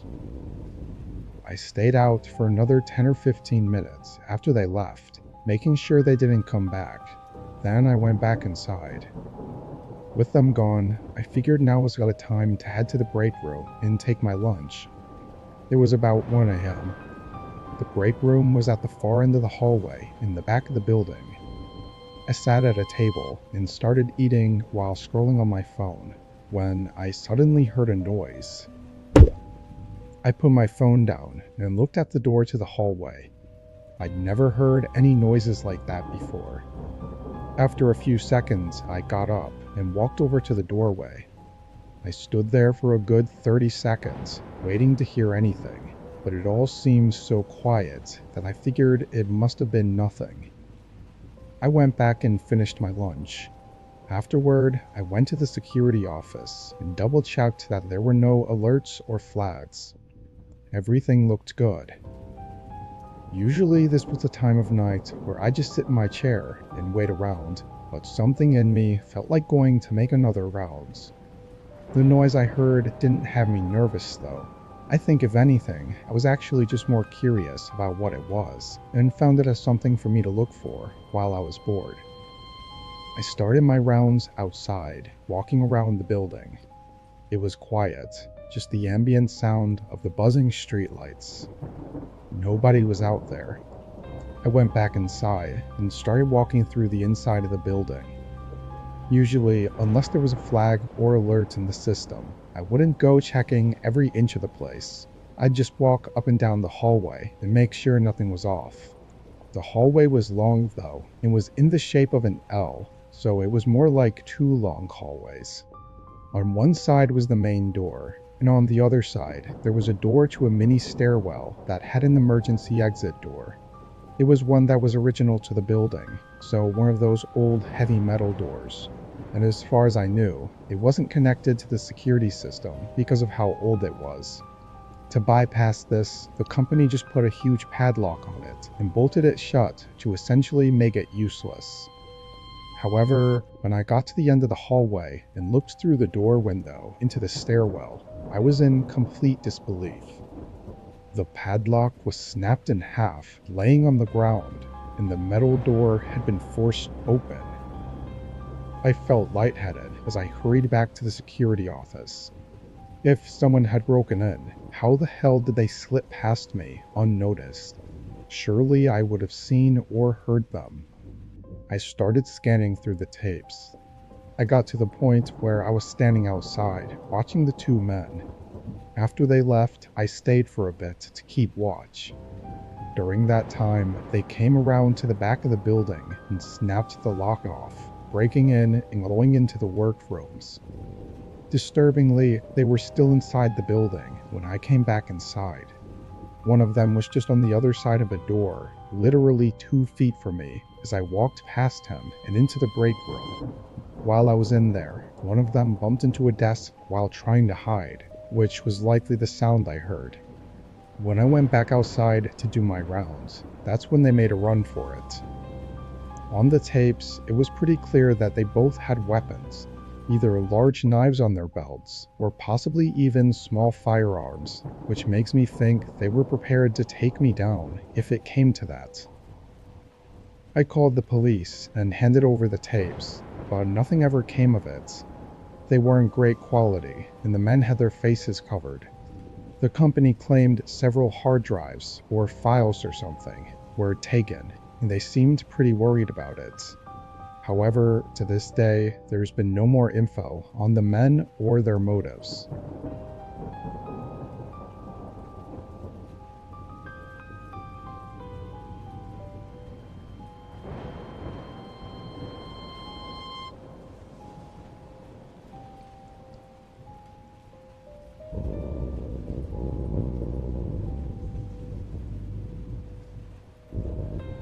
When I was in my mid-20s, I worked night shifts at a 7-Eleven. I was still doing online solo at the time, and I figured most of my shifts would be slow enough for me to get some solo work done during my shifts. For the most part, this actually worked out. I'd be the only one there, and it would never really get busy. Whenever someone would come in, I'd just push my laptop aside, and when they left, I'd continue my school stuff. This night, it was very cold and rainy outside, which always made me happy because almost no customers would come in. I had my laptop out and was focused on solo for almost 2 hours straight when the front door opened and a man walked in. He looked 30 with a beard and short hair. I put my laptop off to the side and waited for him to come up to the counter. The man looked around the aisles for a minute or two, then walked out, got in his car, and left. Not thinking too much about it, I grabbed my laptop and continued about my work. Another 30 minutes passed, when out of the corner of my eye, I saw headlights pulling up in front of the store. I looked over and was confused to see the same car that was here earlier. I thought maybe it was just a coincidence, but when the guy got out, it was the same man. This time he walked into the store and came right up to the counter before I could even move my laptop. "Restroom?" he asked. "Oh, yeah, it's right over there." I wasn't expecting that question at all.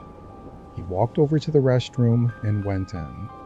It was one of those single-person ones, not like a whole room. I couldn't help but think it was a bit odd to come back 30 minutes later to just use the bathroom. Like there had to be somewhere closer to wherever he was, unless he stayed in the area for the whole 30 minutes. He possibly could have been back to also grab something that he decided he needed. I don't know. I waited a couple minutes, and then a couple more, and then it started to get a little unusual. Honestly though, I did not want to be that guy who checks up on him, or knocks on the door, or whatever. Another 15 minutes passed, so he'd been in there for almost 25 minutes at this point, when a police officer pulled into the parking lot. He circled around and slowed down right behind the other guy's car, clearly inspecting it. And after a little bit, he stopped his vehicle right behind the car and got out. The officer came into the store and looked around the sales floor, then looked at me and asked if I knew who was the owner of that car outside. The officer looked more than just curious. He looked worried. I pointed at the bathroom and said he'd been in there for a while. The officer went over and didn't hesitate to begin banging on the door. It was clear something was seriously wrong. After a minute of him knocking and yelling, he looked at me and asked if I had a key to the door. I was kind of shaky, but I sifted through the drawer under the counter and found the key, then ran it over to him. He unlocked the door and opened it, gun raised. The room was empty. I couldn't believe it. After getting interrogated for a minute, I assured the cop that he had gone in there and never came out. The officer did a more thorough search and happened to notice the ceiling was accessible. It was one of those ceilings that's made up of panels where you could just push them out. I guess the man had gotten on top of the sink and was able to haul himself up, The officer hauled in backup, and within 15 minutes, they found the man hiding inside the ceiling. They got him out and arrested him. As I've been told, the guy was on the run after doing some absolutely horrible things to several random and innocent people.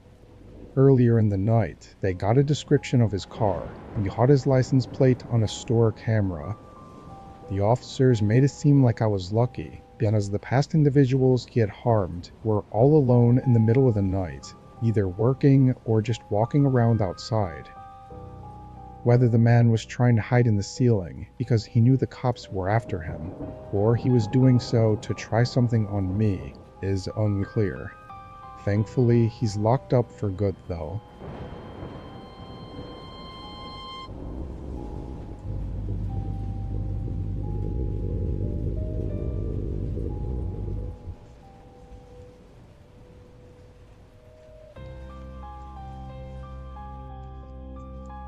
I was working my regular 2 to 10 closing shift at a small drive-through cafe.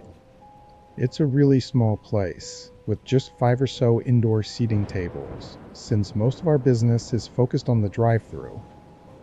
This wasn't a busy spot though, especially during the later hours of the day. Being the only one working the closing shift, I usually sit at one of the dining tables and be on my phone, only getting up if someone came to the drive-through. It was drizzling outside this night, so it was even less busy than it already would have been. Past 7 o'clock, not a single customer came through for 2 hours straight. I was just sitting at a table watching Netflix on my phone when suddenly the front door opened. It kind of startled me, as nobody ever comes inside the shop this late.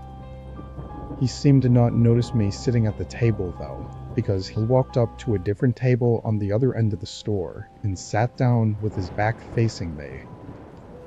Something was definitely off about this guy though. He was very tall and wearing really dark clothing, and although it was only drizzling outside, he was soaked. Water was dripping from all over his clothes and onto the floor, and that got me thinking about how he even got here. No cars had pulled in, so he must have walked. Anyway, I stood up and walked over to the table, greeting him and asking what he wanted. He didn't smile or say hi back to me. He just sat there with a blank look on his face. I waited a few seconds before repeating myself, but he cut me off. He asked who else was working tonight. I was confused, but also slightly nervous about that question, but I still answered for some reason. It's just me, but we close in an hour. He then asked for a small coffee, so I walked back to the kitchen and started making it. I grabbed a cup, then poured it in, then turned to go back to the table when I saw him standing in the doorway to the kitchen. "Do you need something else?" He didn't respond. Now facing directly at me, I could see that his eyes were bloodshot, but his face was still blank, like no emotion whatsoever. It made me really uneasy. "Put the drink down and come with me." He was demanding it, and he looked ready to force me if I didn't. This guy was way bigger than me, so I really had no choice. I moved slow, trying to think of any way out of this as I followed him. As we left the store though, he grabbed the back collar of my shirt and pushed me across the parking lot toward the road. On the other side of this empty road was a completely wooded area with no buildings or houses, as far as I knew, and that's exactly where he was leading me. Just as we were about to cross the road though, a single car came out and rolled past us. As it did, the man stopped, which forced me to stop, and both of us stared at the car and realized what it was. A police officer, looking right back at us. I started screaming, and the guy immediately let go and sprinted across the road and into the woods. The officer pulled right into the parking lot and made sure I was okay, then called for backup. What's crazy is he wasn't even on his shift. He was actually heading home for the night and just happened to see us at the perfect time to save me. If he had even been 30 seconds earlier or later, I would have been dragged into those woods, unseen, and probably never made it out. Anyway, the cameras picked up some decent footage of him, but as of yet, still nothing has been found. I'll update if anything else happens, but I just hope he doesn't come back.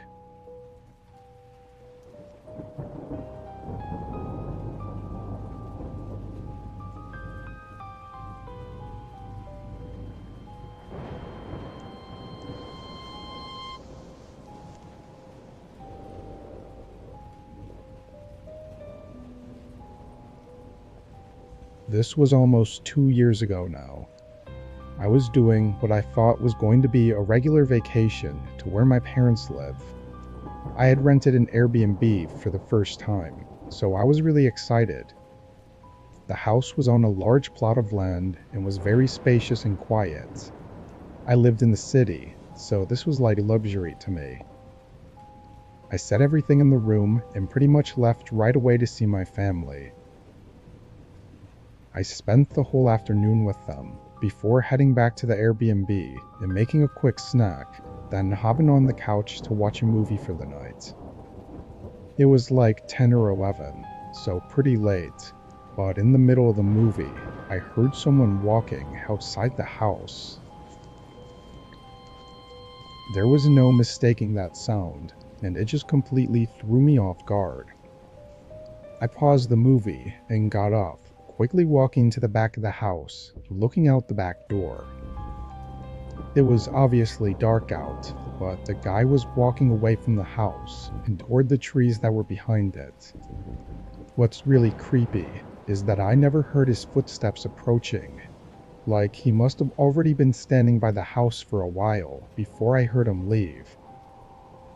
Once he was out of sight, I opened the back door and stepped outside. The back patio was empty, but along the house, there were clear shoe prints in the grass. I'd followed them, leading up to one of the windows, and when I looked through it, there was a direct line of sight to the couch I was sitting on. I got chills just thinking about that man staring into the house at me without me knowing.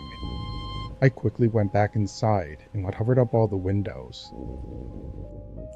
For the next half hour, I sat in the living room and continued the movie with the volume on low. That way I could focus on listening if they came back. I didn't hear anything though. Once the movie was finished, I knew I had to get to bed, so I went back up to the window to do one last look to make sure everything was okay. I moved the curtains and saw nothing, but heard footsteps sprinting away from right outside the window. I hesitated before looking out and seeing that same guy running into the tree line. I immediately got my phone and called the police. Of course, by then, he was too far for them to find him, or even really search. However, while we were looking around the house, I noticed that my suitcase in the bedroom was open.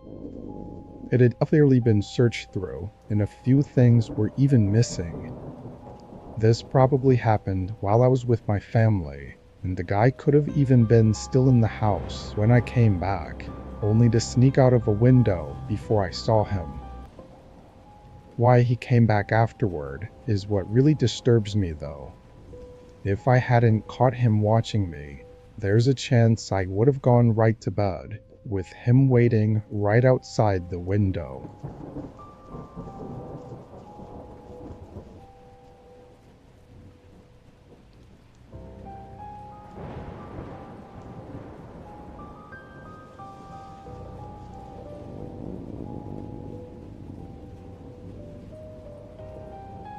This happened when I was 18, making the road trip from my hometown to my new college.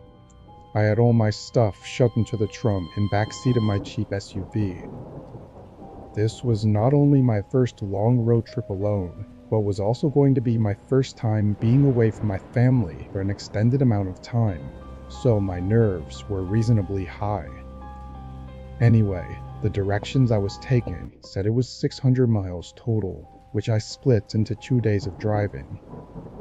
I was taking whatever route the maps had me take, and it estimated I'd make it to the hotel at 11 p.m., but with possible traffic, gas stops, and getting food, I knew I'd likely get there much later. By 7, the sun was fully gone, and most of the cars were gone too.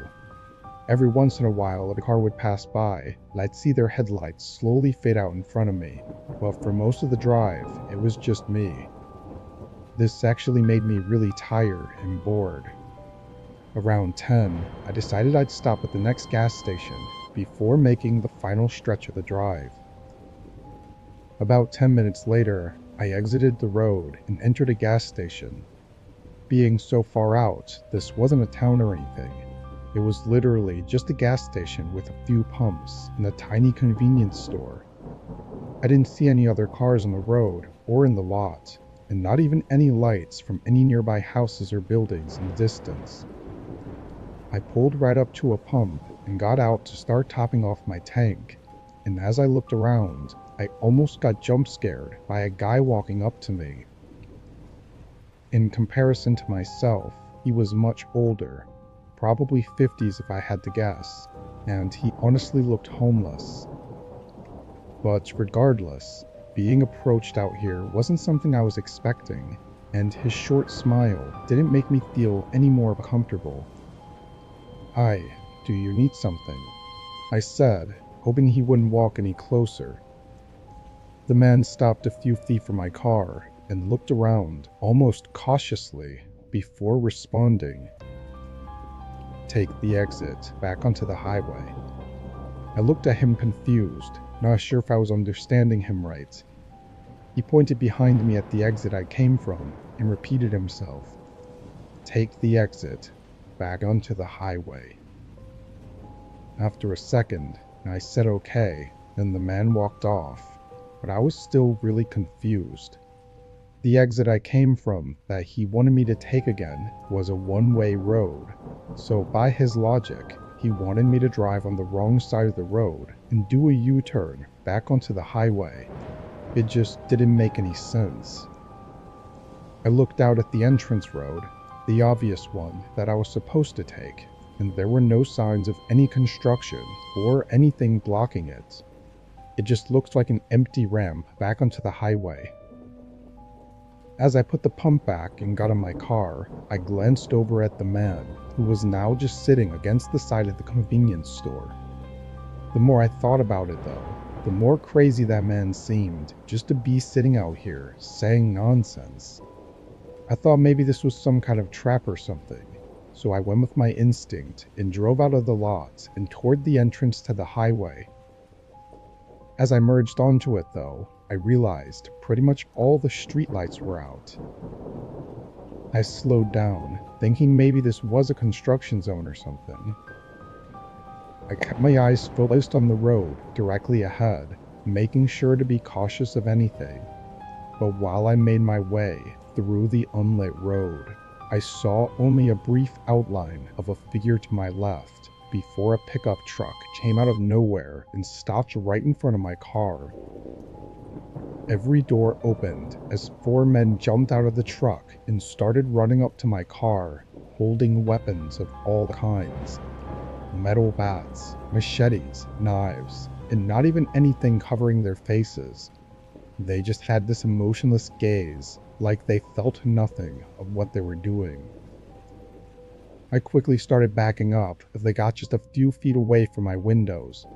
Once I got far enough back, I suddenly saw the outline of dozens of people coming out of the shadows off the side of the road. A few even tried chasing my car as I frantically reversed out of there. As soon as I could, I turned around and sped off. I called 911 once I felt I was safe, but for some reason, I never got a call back. No update on it at all, almost like they didn't even check on it.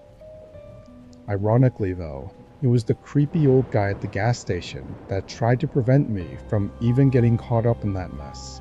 Or at least that was what I assumed he was doing. Either way, I was incredibly lucky to get out of that with my life, as I have no idea what that was or what they were all planning to do.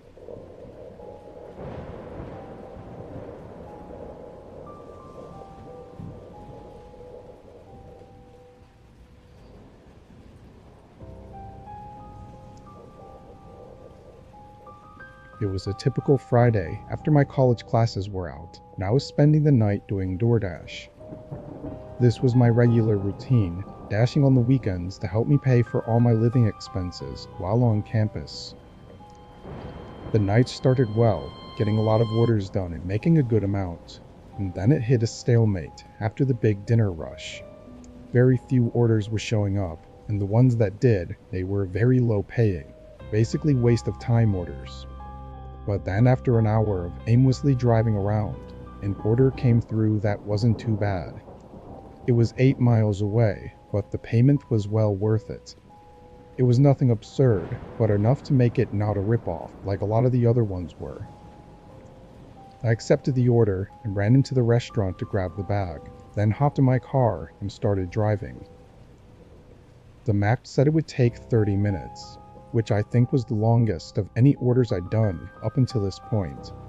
Most of the houses were right around campus, because any further than 15 to 20 minutes out, it becomes pretty much just bare fields of grass. As I got to that 20-minute mark, it became just that. Very few houses, mostly sitting far out in fields of crops, and nothing else. The rest of the 10-minute drive was on this empty road going along these farms. Then I made it to the house. There was a dirt driveway connecting to the road, leading through a large field, and in the far back was a small house. Driving through the field felt very eerie. Even though I'm not one to get nervous without reason, this felt different. As I got further out from the road, the only sound was the low rumbling of my car on the dirt. I parked out front and got the bag ready, then left the car on as I stepped out. The night was quiet and the house was dark, having only the porch light on to illuminate the outside. I walked through the unkempt grass and up to the porch, knocking on the door. As I waited, I looked back at my car, sitting in the dark, with the field of pitch black behind it. A moment went by, then I knocked again, but there was no response, not even the sound of anyone inside. It didn't take long for me to realize the strangeness of this situation, seeing no lights on in the windows, and noticing how decayed the house looked up close. The only thing that made me think it couldn't be abandoned was that I had an order for this address, and the porch light was on. I looked at the light, thinking why would that be the only light? But by some odd chance, I happened to recognize the top portion of the casing having a cheap solar battery. It was just an automatic light that charges during the day and turns on in the evening, meaning nobody had to be here to turn it on. Just as I was piecing this all together though, I heard a rumbling sound behind me. I turned, seeing a car driving down the dirt path and coming up right behind my car. I stood there and stared at their headlights until a man stepped out. I yelled from the porch, asking if this was his order, but he didn't reply. He just stood right next to his car and didn't move or speak. I felt my adrenaline spike as I began realizing how horrible this situation likely was. The silence of the night only reminded me that there was nobody here to help. I was stuck in the middle of a field between an empty house and a stranger. In a split-second instinctual reaction, I dropped the bag and sprinted off the porch, running behind the house and straight into the field of grass. I looked back, seeing the man coming up behind me. Frantically, I continued running, and the further out I got, the thicker and taller the grass became, until it was covering all views of direction. By then, I knew the guy had no chance in following me. I slowed down, catching my breath as I carefully moved through the crocs and tried to be quiet in case the man was still trying to find me. Eventually, I made it to someone else's yard, and from there I got to a road where I had enough signal to call for help. Police picked me up and went to check on my car, but of course, the man was gone by then. I was surprised though, because my car hadn't been looted, and the bag of food was still on the porch of the abandoned house. But that could only mean that the man had other intentions, likely far worse than just robbing me.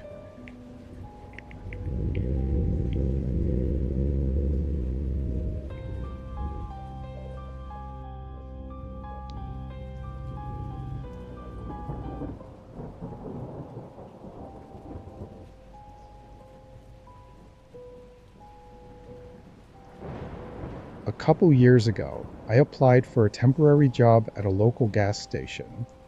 I was planning to move in 6 months, so I couldn't get anything too permanent, but I still needed to make some cash beforehand. This job paid well, enough to convince me to work the job opening they had for the overnight shift. I would just stay by the register and occasionally do regular maintenance work. This was during my 4th month working there. At some point during this time, I became familiar with a customer that came in pretty frequently. Almost every night, around 1 or 2 a.m., this guy would walk in and buy random different things. Sometimes it was household items, or food, or tools. I always thought it was weird, because he'd come in every night to buy a couple things that would be way cheaper and easier to get at any regular grocery store. He didn't talk much either. All I knew was that his name was Dave, and he drove an old red Chevy sedan. He looked like he was maybe 40 to 45 years old. Anyway, one night at the usual 1 a.m. time, Dave pulled into the gas station. No other customers were here. It was just me sitting in the corner waiting out the time. When Dave walked in though, there was something different about him. He was dripping in sweat, and he was rushing through the aisles, searching for something specific. When he finally found what he was looking for, he hurried up to the counter and tossed it down for me to ring up. It was a master lock, like one for locking up a bicycle. I really didn't feel like it was appropriate for me to question him, but with the guy sweating and being in a rush, I just felt a little off about this. "It's good to see you again, Dave. You just get a new bike?" I asked in a friendly manner, hoping it would come off as just casual conversation. He didn't even look at me. Instead, he fumbled around for his wallet and started yanking out cash in a hurry. I left it at that and just rang him up, then watched him rush into his car and pull away. Something was definitely weird. But hey, maybe he just got a new bicycle and had been riding it around for a couple hours and needed to get back to wherever he parked it so he could lock it up before it was stolen. Maybe that's a stretch, but it was the best I could come up with. The rest of the night passed by, and so did several more days. I didn't see him for almost a whole week, which was odd considering he usually came in every night. It wasn't until my Wednesday shift that I saw him again. It was drizzling outside, so the first several hours went by really slow. I was leaning back in my chair and looking out the window at the rain coming down when his red car pulled into the parking lot. As soon as he parked, he got out and rushed inside. I greeted him as he entered, but he ignored me. He hurried through the aisles and was talking under his breath. I couldn't hear what he was saying, but he sounded frustrated, and I got really uncomfortable, like my gut was telling me something was wrong. Then I heard a thud.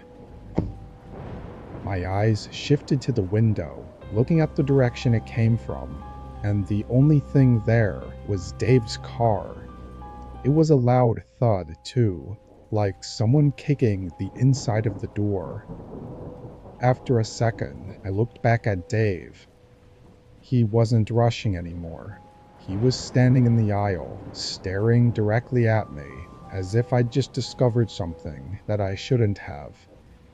There was another thud, but my eyes were fixed on Dave as I could feel panic rushing through my body. Then he quickly looked away and hurried out the door. I was still stunned, but managed to get my phone out and snap a picture of his license plate as he drove away. I called the police immediately. That night felt extremely long as I waited for any updates from them, and it wasn't until I got home around 6 a.m. that I received a call from the police. They found the guy from the license plate I gave them, and they found the woman that he had kidnapped. Apparently, he had just moved into a new small cabin on the edge of town less than a week ago, and he had no registered prior address, so they had no way to know what he'd been up to before this incident. Luckily, they saved this woman before she was harmed, though.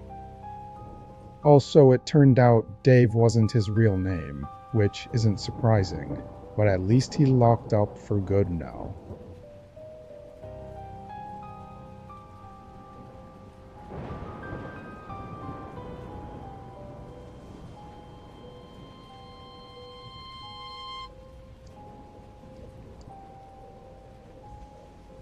This was a few months ago while driving for DoorDash. I only drive as a side gig, maybe 10 to 15 hours a week. This night I was only doing a couple orders since it was already late, and I had picked up a small order around 1 a.m. It was to be delivered to a business building somewhere across town, which was apparent by the address. This was a normal thing, usually for overnight workers or whatever. When I pulled into the parking lot, though, it was empty. No cars at all, and it didn't look like there was a parking lot behind the building either. I parked in a spot near the front and got out with the food. The place was definitely an office building of some kind and was smaller than most, being only 2 stories and not very wide. All the lights were off in the windows though, aside from one light behind the front door. I walked up to the door and checked the app, seeing it has specific drop-off instructions to enter the main hallway and leave the bag outside of room 232. I looked through the door in the building, seeing this hallway with a bunch of closed doors on either side. Delivering to specific rooms I'd only done at hotels, so this was kind of new for me. I tested the door, pushing on it, and it was unlocked, so I stepped inside. I expected to hear people working, moving around, or talking, but instead didn't hear anything. There wasn't a single sound in the whole building. It was just white noise from the overhead lights buzzing above me. As I passed the first few doors though, they were all numbers in the 100s, like 102 and 106. The room the instructions said to leave it at was in the 200s, so I assumed that meant it was on the 2nd floor. In the middle of the hallway was the doorway leading to the staircase. It was held open with a wedge door stopper on the floor, but the lights weren't on. I stepped in and up to the bottom of the staircase, then looked up. The whole stairwell was pitch black. Not even any light was coming from above, where the room was supposed to be for me to drop it off at. Again, I started to notice the eerie silence, and it sent a chill through me. I was always one to do whatever the instructions say, so I'd get good reviews, but this was the first time I told myself that this was too sketchy. I stepped out of the stairwell and back into the hallway, and just as I did, the door right across from me opened. The lights in that room were off, but a man emerged from behind the door and stepped into the hallway.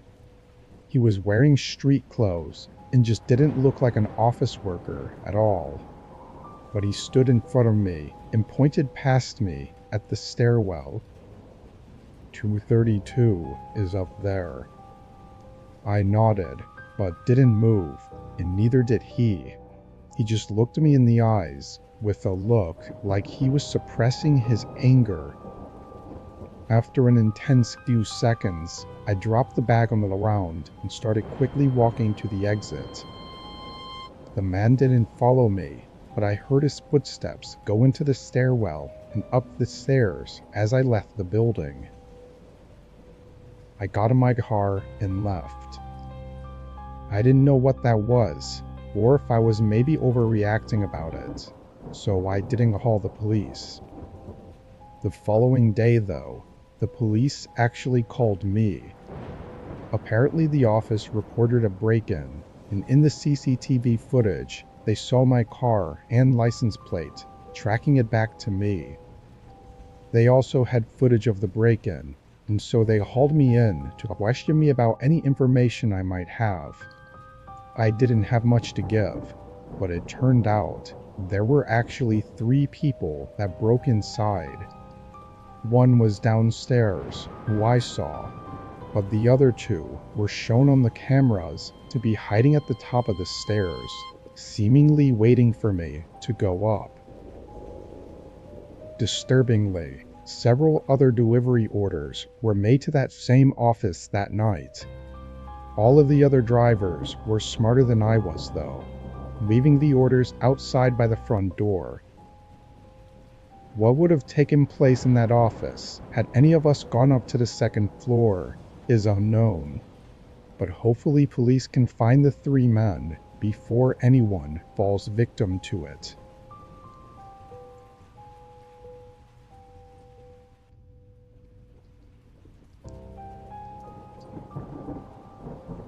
My name is Caleb Fletcher.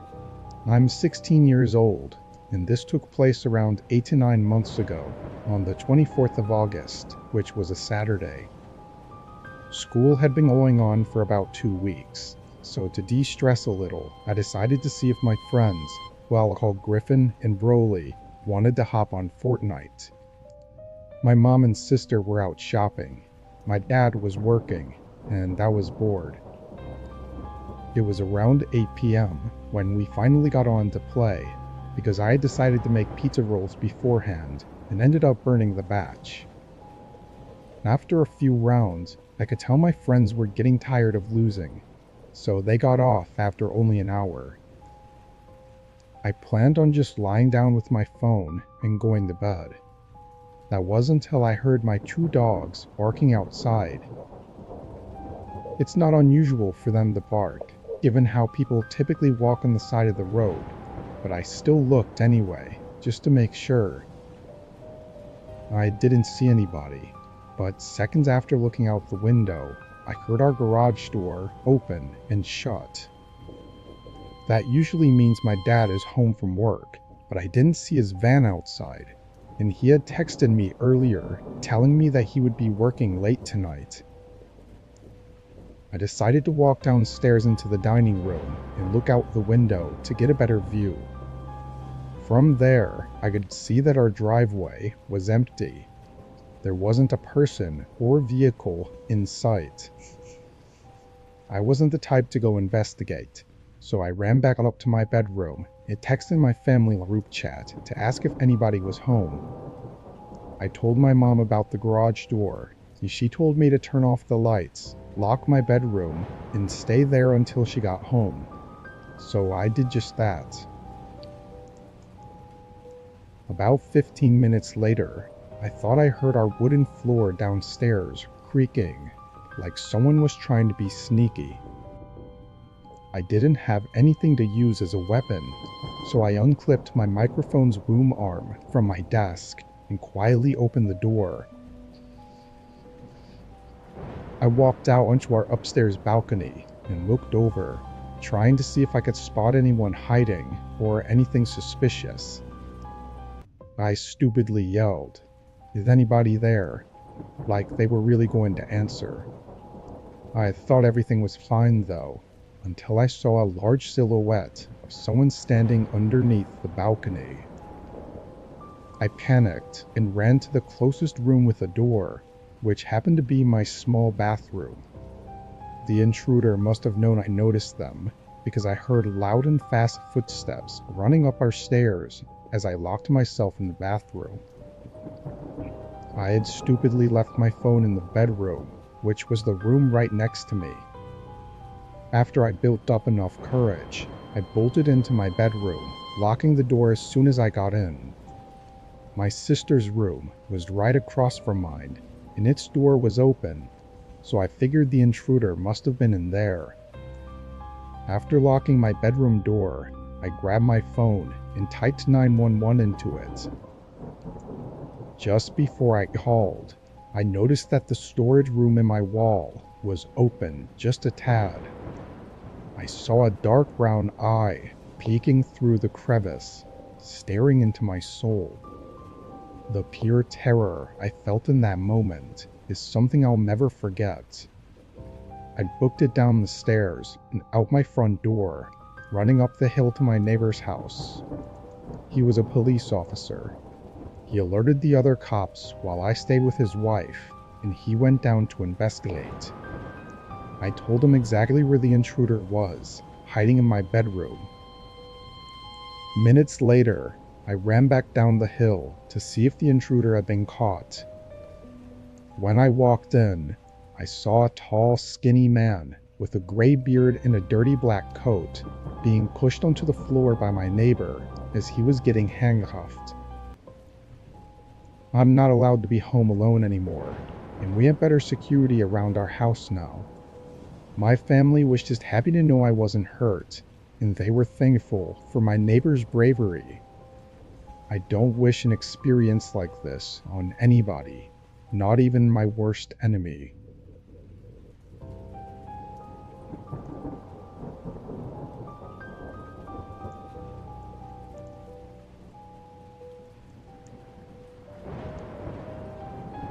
I'm a manager at a mid-sized grocery store. I do 10-hour shifts and work mostly overnights. At the time, our store was having some staff issues that made pretty much every department understaffed and overworked, and overnight stocking was no exception. I had one guy that would help me 5 nights a week, but that was it other than me. This was on his day off, so it was only me working. I got in at 10 and was alone by 10:15. After running some numbers in the office, I started pulling out loads of boxes to the aisles to start unpacking and stocking. Even though I had no help this night, I still had to get everything done, so I was working hard and as quickly as I could. I didn't even stop for a break or anything, but suddenly a tapping sound echoed through the store. I stopped and listened, hearing it happen again, and it sounded just like someone tapping on a window at the front of the store. I looked at my watch for the first time since I started working, and it was 2 a.m.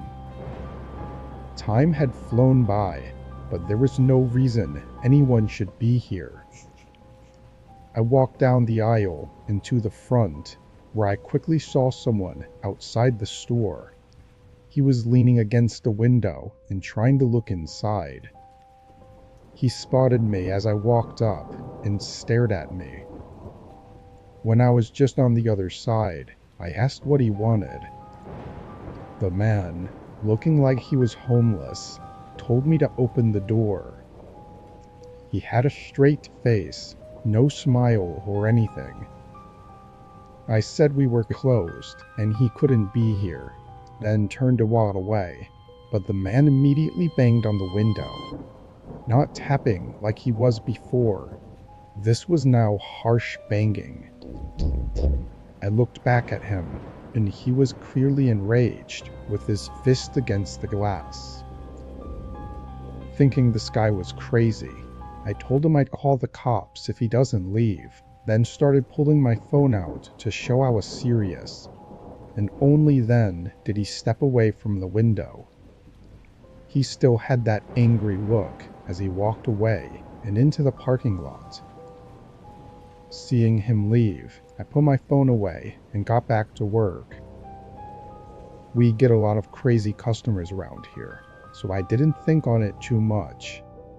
And again, I had to focus on getting my work done. I was only able to get a small cart of boxes stocked, so it was maybe 15 minutes later when a sudden sound echoed through the store. It sounded like something metal snapping or scraping. I quickly dropped what I was doing and ran up to the front. Nobody was at the windows, so I went up to the entrance door. It was one of those revolving glass doors, which uses a bolt lock on the top to keep it from opening when we close the store for the night. Right away, I saw that that bolt was missing. Like, not even just unlocked. The entire bolt was gone. I pressed my hand on the door, and it glided around, completely allowing anyone to get in. I could feel my face turn white as I realized what this meant, and I knew I needed to call the police immediately. I turned around to go to the front office, but was instantly looking into the face of that guy from before.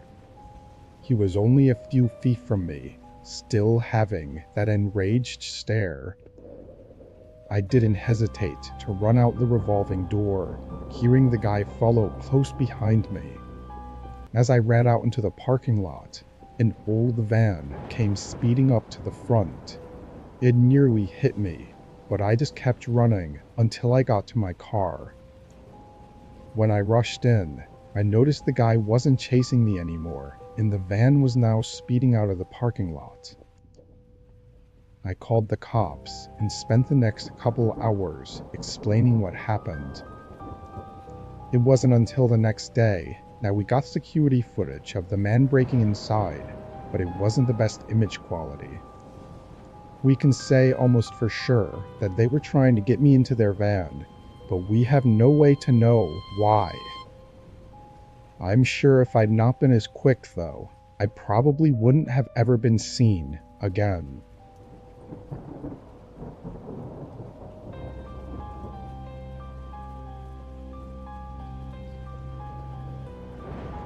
I was delivering a truckload to a company on the far west coast, coming from the east coast. The route across the country is one I've taken many times before, being a truck driver for almost 20 years. It's always the same every time I make one of these drives. Same roads, same truck stops, and same everything. Over these 20 years though, I've never really had anything crazy happen. I've had a few odd scenarios, but they'd never amounted to anything. So when I was driving this route again, I had no worries in my mind. It was just another day on the job. About 20 hours into the route, a storm started coming over and slowing down my driving. It was late too, so by then I was already looking for the next truck stop to sleep at. As I drove though, a very sudden light appeared behind me. The road I was on was flat and straight, so I would have seen them coming in my mirror, but it was all of a sudden that they were right behind me. Maybe they had just turned on their lights or something. I didn't know, but they very quickly came right up to the back. I kept my eyes on them until they got so close that they were completely covered by the trailer. All I could see were their headlights reflecting off the back. But then their lights shut off. I maintained my speed, and kept looking back at my mirrors, trying to see if they were still behind me, but I had no way to know. For someone to turn off their lights in the middle of a heavy storm was insane though, and to be tailing behind me so close was just as insane. Thankfully, the sign showed a truck stop was only 5 miles ahead, so at least I knew I was close to getting away from whatever this was. I didn't want to jump to conclusions based on just some weird behavior, but as a trucker, it's hard not to think about the possibility of it being an attempted robbery, especially when alone on the road at night. For the rest of the 5 miles, I saw no signs of them behind me. I was still on edge because I couldn't really see anything anyway, but I started feeling less worried as I was coming in on the truck stop. I pulled in, trying to check my mirrors to see if they followed, but with the rain and lack of lighting, it was really too hard to tell. The truck stop was mostly empty though, aside from a few trucks at the gas pumps. I pulled off to the side and parked in the middle of the lot. After waiting a minute and getting some of my stuff organized, I opened the truck door and leaned my head out, looking along the side of the trailer. I was drenched from the rain in just a matter of seconds, but from what I could tell, there was no car behind me. I closed the door and finally felt a bit of relief, grabbing my pillow and blanket from the passenger side. I locked the doors, turned off the truck, and tried to get some shut-eye. The rain pounding on the metal roof made it easy to fall asleep, blocking out any possible sounds coming from other trucks pulling in and out. When I woke up though, I felt I had only been asleep for a few minutes. I looked around, seeing it was still dark out and the storm was the same, if not worse. But before I could check my mirrors, a loud thump shook the truck. My eyes opened wider. I reached for the door handle and opened it, looking out at the back of the trailer. Through the rain, I could barely see the outline of a car with its headlights off, and 2 men moving around in front of it. Terrified, I hesitated to step out and confront them, and as I sat there in that moment of hesitation, the door suddenly slammed against my body, shoving me back further into the driver's seat. Another man stood outside, yelling at me to stay where I was, then slamming the door again. His right hand was shoved in his hoodie, and with 2 other men behind the truck, I was in no position to try anything. I could feel the truck shake as I just sat in place with the guy outside my door watching my every move. He didn't even look away for a second. This went on for a few minutes, then they ran back to their car and drove off. I was still in shock, watching their car disappear onto the road. I called the police and put in a report, but no information ever came up on who the men were. All I know is that if I had been any less aware, and had just tried to drive off at first sight of the men, I probably wouldn't have been able to make it out as safely as I did.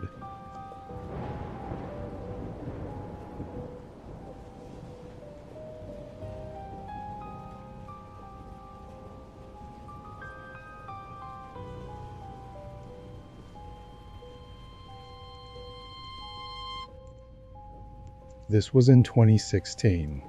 My parents had just moved to the West Coast, and I was on my way driving there to visit them. A lot of the way there is pretty empty, with only a few gas stations spread out down the long highway. At some point during my second night of driving, my check engine light came on in my car. I wasn't exactly surprised, because my car was old and not very reliable, but I wasn't really a car person either, and I had no clue what could be going on with it. I looked up where the next gas station was. It was another 30 miles away, but I really had no choice but to make it there. However, my car decided to make the choice for me instead though, as the engine suddenly cut out, leaving me coasting along the side of the road, until I eventually stopped. I tried everything I could to get it working again. I even got out and looked under the hood for any possible causes of the problem, but I saw nothing. Honestly, I thought this was just the final leg of my car. In the meantime, all I could do was find a way to get help. I pulled my phone out, and I immediately felt my stomach drop as I had no service. I tried a few calls anyway, but obviously none of them went through. After 30 minutes of trying to find a solution, I realized I really only had one option, which was to hitchhike a ride. I'd never done it before, and I was kind of nervous, not really knowing what to expect. I always found it as a strange thing that I never thought I'd ever do. I stood out there on the side of the road and just waited. Every 15 or so minutes, a single car would pass by, but none of them stopped for me. This went on for hours. It was probably 2 or 3 a.m. before I saw the headlights of another car coming down the road. I stuck my thumb out, assuming it would pass by like all the rest, but to my surprise, they started pulling over. It was a black pickup truck, and I couldn't really see the driver until I walked around to the side of their car. He was a very skinny man with a long, thin face, and matched with his long black hair, it was a little unsettling. "Need a lift?" he said happily, with a big grin. Something really put me off about this guy, but honestly I was tired, and this might be my only opportunity to get a ride, so I didn't pass it up. I hopped in the back seat. I felt like it would have been awkward if we didn't have some small talk, so I asked him what he was up to tonight. "Just cruising on the highway," he responded, like it was a hobby of his or something, which was kind of strange since we were in the middle of nowhere. I was surprised he didn't ask me what I was up to, or why I needed a ride, but I tried to think of another question just to keep the conversation going. The man interrupted my train of thought though, when he looked at me for a few seconds in the mirror. "You don't have any weapons on you, right? Just making sure I'm safe," he said, with again that odd smile of his.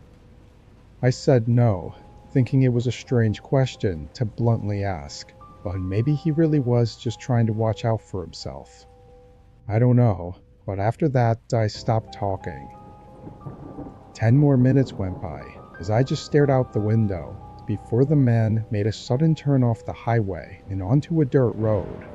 I immediately sat up and looked around, realizing this was definitely not right. "Where are we going?" He shot a quick look at me, then continued to drive without answering. I asked him again, more loudly, as the fear was building up. "Where are you taking me?" At this point, I knew that no matter what, the next time this car stops, I was going to bolt, so I got ready with my hand on the door. As he drove down this beaten dirt road, suddenly a small farmhouse appeared in the dim lights. Its front door was wide open, and the whole place looked like it was decaying and falling in on itself. Once we got up closer, he suddenly slammed on the brakes. I jolted forward into the seat, and the man instantly swung his door open and ran around to the side door. I swung mine open as well and sprinted out, heading right for the tree line. The man ran around the car and came running up behind me, but once we were in the woods, it was so dark that I could only hear his footsteps and could no longer see him, even though he was just 10 or 15 feet behind me. I took a sharp turn, getting behind a tree and holding my breath. His footsteps came right up past me and continued further into the woods. A whole minute passed before I heard his creepy voice call out for me. Over and over, he'd repeat the same lines in the same tone of voice. "Come on, let's go back. I'll give you a ride. I wasn't trying to scare you." It was extremely disturbing. Even worse, I never heard his footsteps pedal back toward the car, so I had no idea where he was, or if he was lurking in the dark somewhere nearby. I knew I had to leave though, So I started quietly walking in the direction of the main road, or at least what I thought was that direction. I really couldn't see anything, but once I was deeper in the woods, I pulled my phone out and turned the brightness on low. Somehow, I happened to have service now. I almost wanted to cry from the relief. I dialed 911 and had them track the call so they knew where I was. Thankfully, I made it back to the main road and met 2 officers there. By that time, the man and the car were somehow gone. I don't know how he managed to get out of there without being seen. As for the farmhouse, it was just what it looked like. Some old abandoned place, which makes it even stranger that the man knew exactly where it was and turned into it on purpose. I have no idea what he was going to do. I'm just glad I didn't have to find out.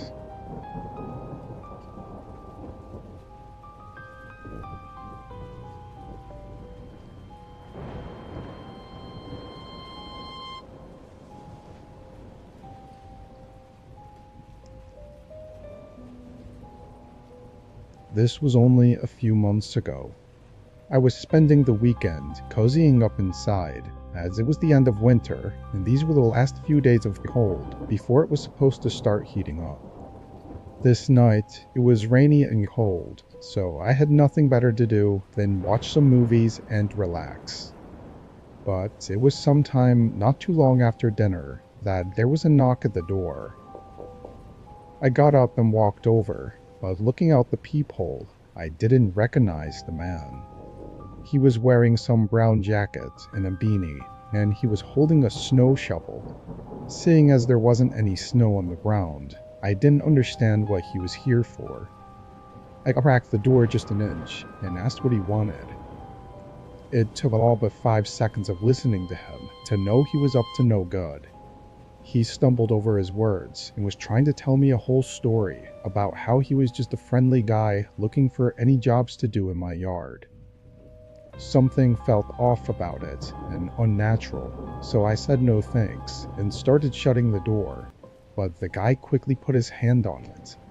For a second, he just stared at me, keeping the door open, before he let go.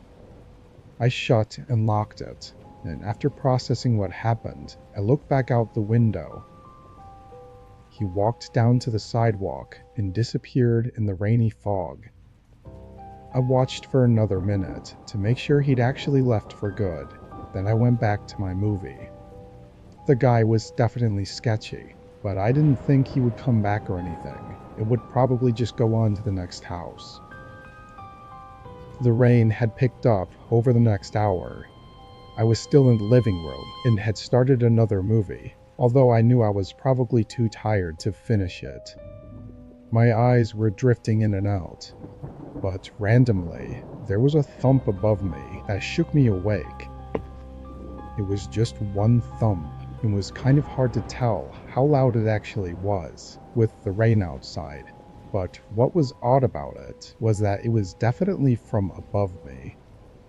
I got up and walked upstairs, looking for anything fallen over, or even a leak in the ceiling that might have made the house settle a bit. However, I found nothing. It could have been one of the gutters clicking out of place from the heavy rain, or really anything else, so I ignored it. I went back downstairs, and being more awake now, I decided to finish the rest of the movie. By the time I'd finished it and was ready to go to bed, it was nearly 12 a.m. I shut off the TV and went around turning off all the lights downstairs. But as I was walking upstairs to go to bed, I could very quickly feel the temperature drop as I got closer to the top of the steps.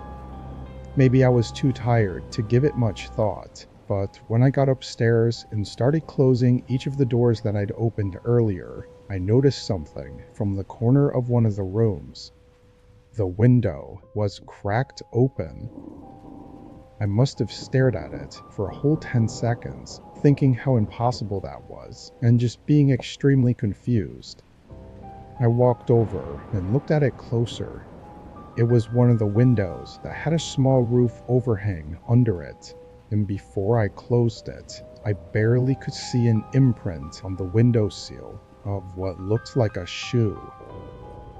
I could feel the blood rush from my face as I turned around and just listened for a moment. The low creaking of the house, combined with the rain speckling the roof, only made me more unnerved, knowing someone was in my house right now. I began slowly walking, as quietly as I could, back into the hallway. All the other doors were still open, making me feel like someone's eyes could be watching me right now through one of the doorways. I was able to make it downstairs though, and from there I got my phone and hid in the garage, calling 911. It took 5 minutes for the first officer to arrive.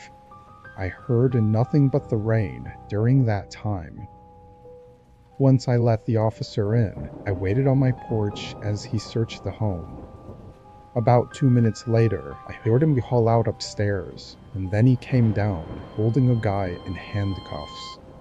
I quickly recognized him as the man who showed up on my doorstep earlier in the night, and he had a terrible look of anger as he passed by me and was thrown in the car. Putting all the pieces together, the guy had climbed up onto my roof, which was likely the cause of the thump I heard hours ago. Then he got in through the second-story window, which I never had thought to even lock. Most disturbing, though, is that the officer said he was hiding in the master bedroom, which I was literally 30 seconds from entering, and maybe even falling asleep, without any idea he was in there.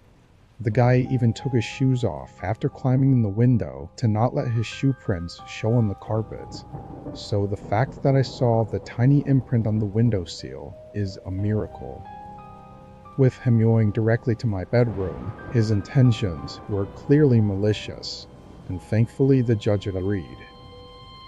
It's only been a few months since, but I still have sleepless nights where I can't help but feel like someone is hiding inside my home in the middle of the night.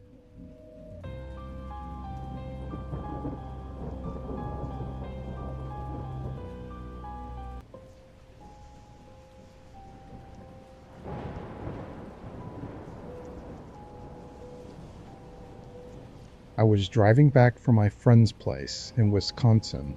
I live right outside of Chicago, which is about a 6-hour drive, so I decided to do it all in one go.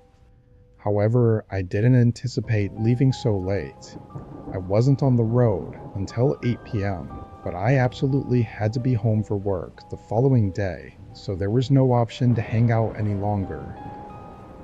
If you aren't familiar with Wisconsin, it's mostly flat with a ton of forests all over the northern parts and small towns scattered throughout. The biggest cities are closer to the border, nowhere near where I was. My buddy's place was in one of these small towns, so pretty much right out of the gate, it was barren forest roads. There were a few cars here and there, but once I was 30 minutes out and the sun had set, there wasn't a single other car. I probably went a whole 2 hours without seeing anyone else on the road. The endless flat forest on either side of me was so repetitive that it was making me sleepy. It definitely didn't help that I was so tired from hanging with my friend all weekend either. I was trying everything to stay awake, but at just around 11 p.m., I actually saw something up the road. I opened my eyes a bit wider and could tell it was a person. They were standing on the shoulder and had their thumb out, clearly looking for a ride. For some reason, the very first thought that came through my mind was that having company in the car would surely help keep me awake. I almost instinctively began slowing down, and as I got closer, they started walking down the shoulder toward my car.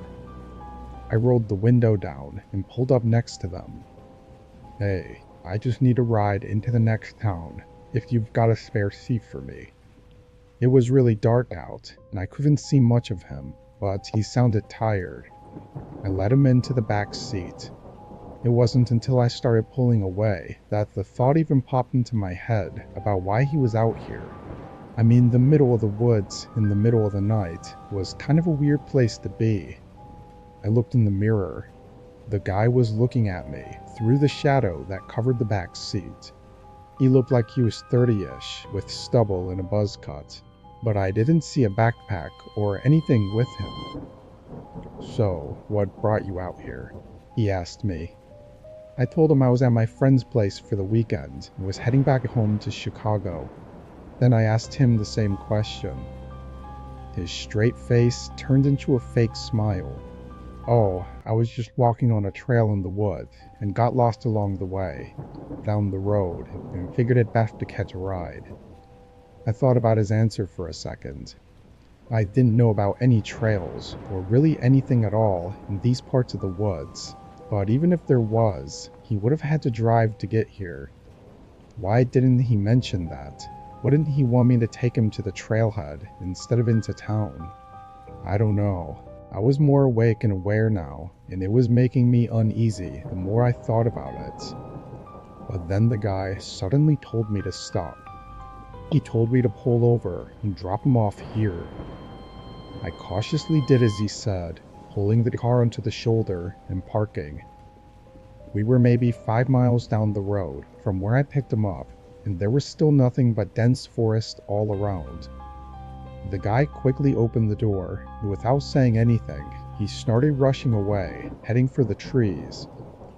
I was super weirded out and concerned about this whole thing, and at this point, I just wanted to get out of there. But he left the door open, and when I leaned into the back seat to shut it, I noticed a drawstring bag tucked under the passenger seat. It wasn't mine, it was definitely his.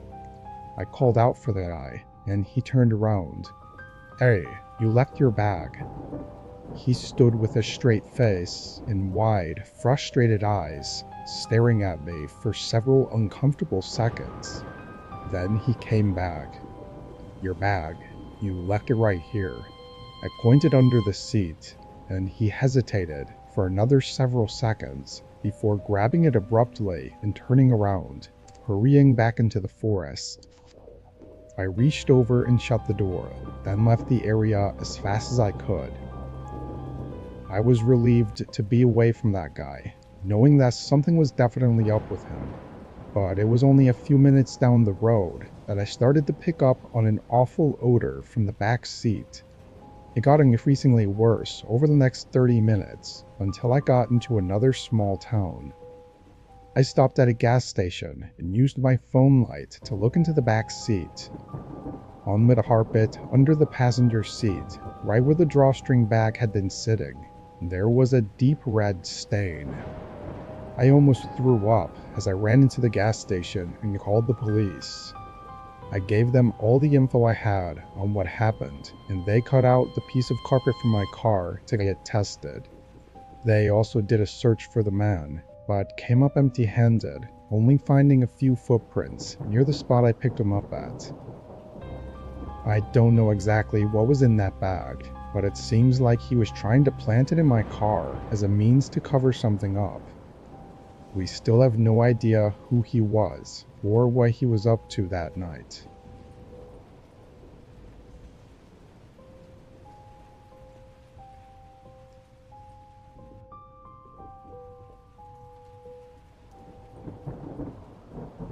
I was working a quick DoorDash shift on a Monday night. I got out of my day job at 7 and decided to make a few deliveries.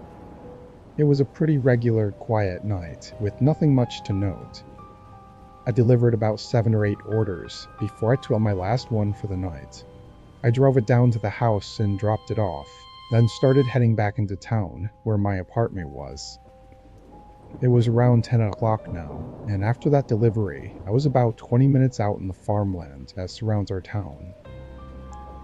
A couple minutes into my drive back, I saw a figure standing in the middle of the road. I slowed down, and the man moved over a little bit, but not enough to be out of my way. Once I got closer, he looked right at me and stuck his thumb out.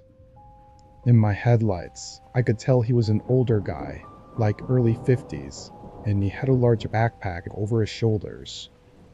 Since I was already slowing down, I figured I'd be helpful and ask if he needed a ride into the city, since I was heading that way anyways. He leaned on the windowsill and thanked me for stopping. His eyes looked heavy and exhausted, like he hadn't slept in days. But he seemed nice enough, so I agreed to give him a ride. What I wasn't expecting, though, was for him to immediately open the passenger door and sit in the seat right next to me. It didn't really matter, I guess, but I felt like it was usually common courtesy to get in the back seat. As he got situated, I looked past him at where he came from. It was a field of tall grass, just a huge farm or something. "You from around here? What brings you out to the farmland?" He looked over at me. "Just making my way across the country to visit my family.